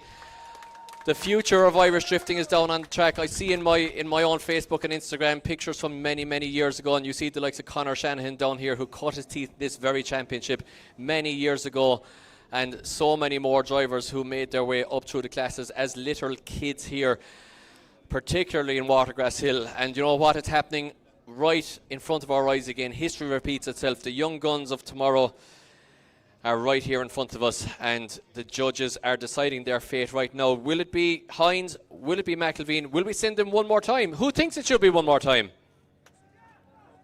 The crowd, couple of the crowd want to see it. I wouldn't mind seeing that action one more time. Yeah, I mean, young Hines' jersey is actually matching McElveen's car. Maybe we could get them to swap cars and see how they get on for one more time. That'd be a good rule. It would be fun. It would be fun. So it would. Yeah, so the judge is still watching the replay here, guys, of the lead run from Hines, which is the run which definitely had more, incidents. There was that huge ankle initiation from McElveen and the correction after it. Then Hines drops a wheel. McElveen had dropped back. McElveen cuts the track a little bit, but does find the door. There's quite a lot going on here in the final, and Kieran Hines, Tom Falvey and Tom Murphy are deep in discussion here in their headsets about what exactly is happening. You know what? I can't call it. Genuinely, not commentator speak, Adam. I can't call it. It's a very tight one. But, ladies and gentlemen, we do have a decision. We do have a decision, which means that we are ready to rock for the podium, guys. So we do have a decision for the final for IDS Round 2 Pro 2 here at 2026. Meaning that we will meet you guys down on the podium, guys, in, where is it, Adam? It's down at the IDS 10. So once again, thanks very much. Thanks again to everyone that called down this evening. If you're staying around the track, the Pro 1s will be out on track getting a bit of action in, but don't go down to that yet until you see this Pro 2 podium, because this is going to be an entertaining one. Yeah, absolutely, guys. So we'll join you on the podium. We'll be live from there once again. Thank you to Lucky Day Competitions, Red Bull, and all of our sponsors. We will let you go from the track action here for Pro2. We'll join you on the podium in 5 or 10 minutes' time. Stay tuned to find out exactly who came third, second, and who won IDS Pro2 Round 2 2026 here in Watergrasshill. Thank you.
Det viktigste med drifting, det er dekka. Det er eneste vi har som binder bilen til asfalten. Og akkurat som i all annen racing, så er dekka det som avgjør en seier eller en fiasko. Så da vi gikk til Kenda i år, så var det etter flere år med undersøkelser, med tester, med en vurdering av ikke bare hvor Kenda var da, men hvor de er på vei. Det har spilt seg ut ganske bra, kan du si, hittil i sesongen.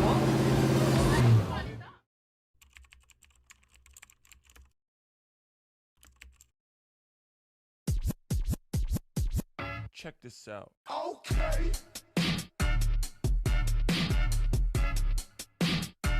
I look good. Okay. On the street and I got my swag on. Okay. Get the money, gotta get my bag on.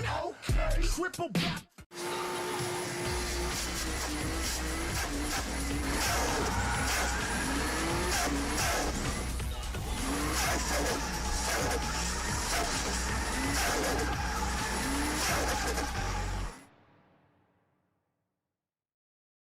King of legacy, too ruthless, too transcend.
Diving to me is it's like a sense of freedom.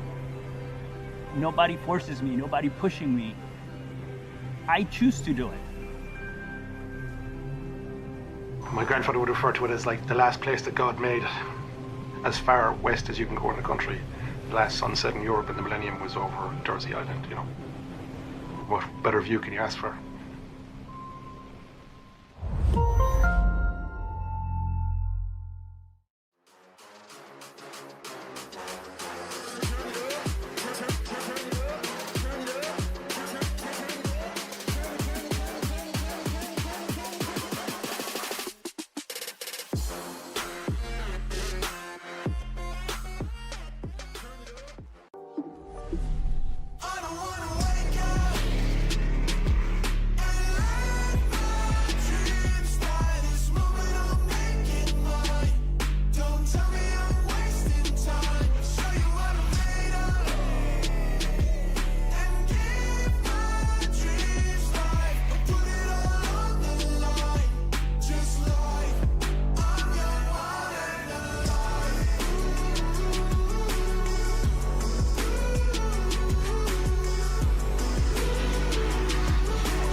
Don't know the time, I'm letting go.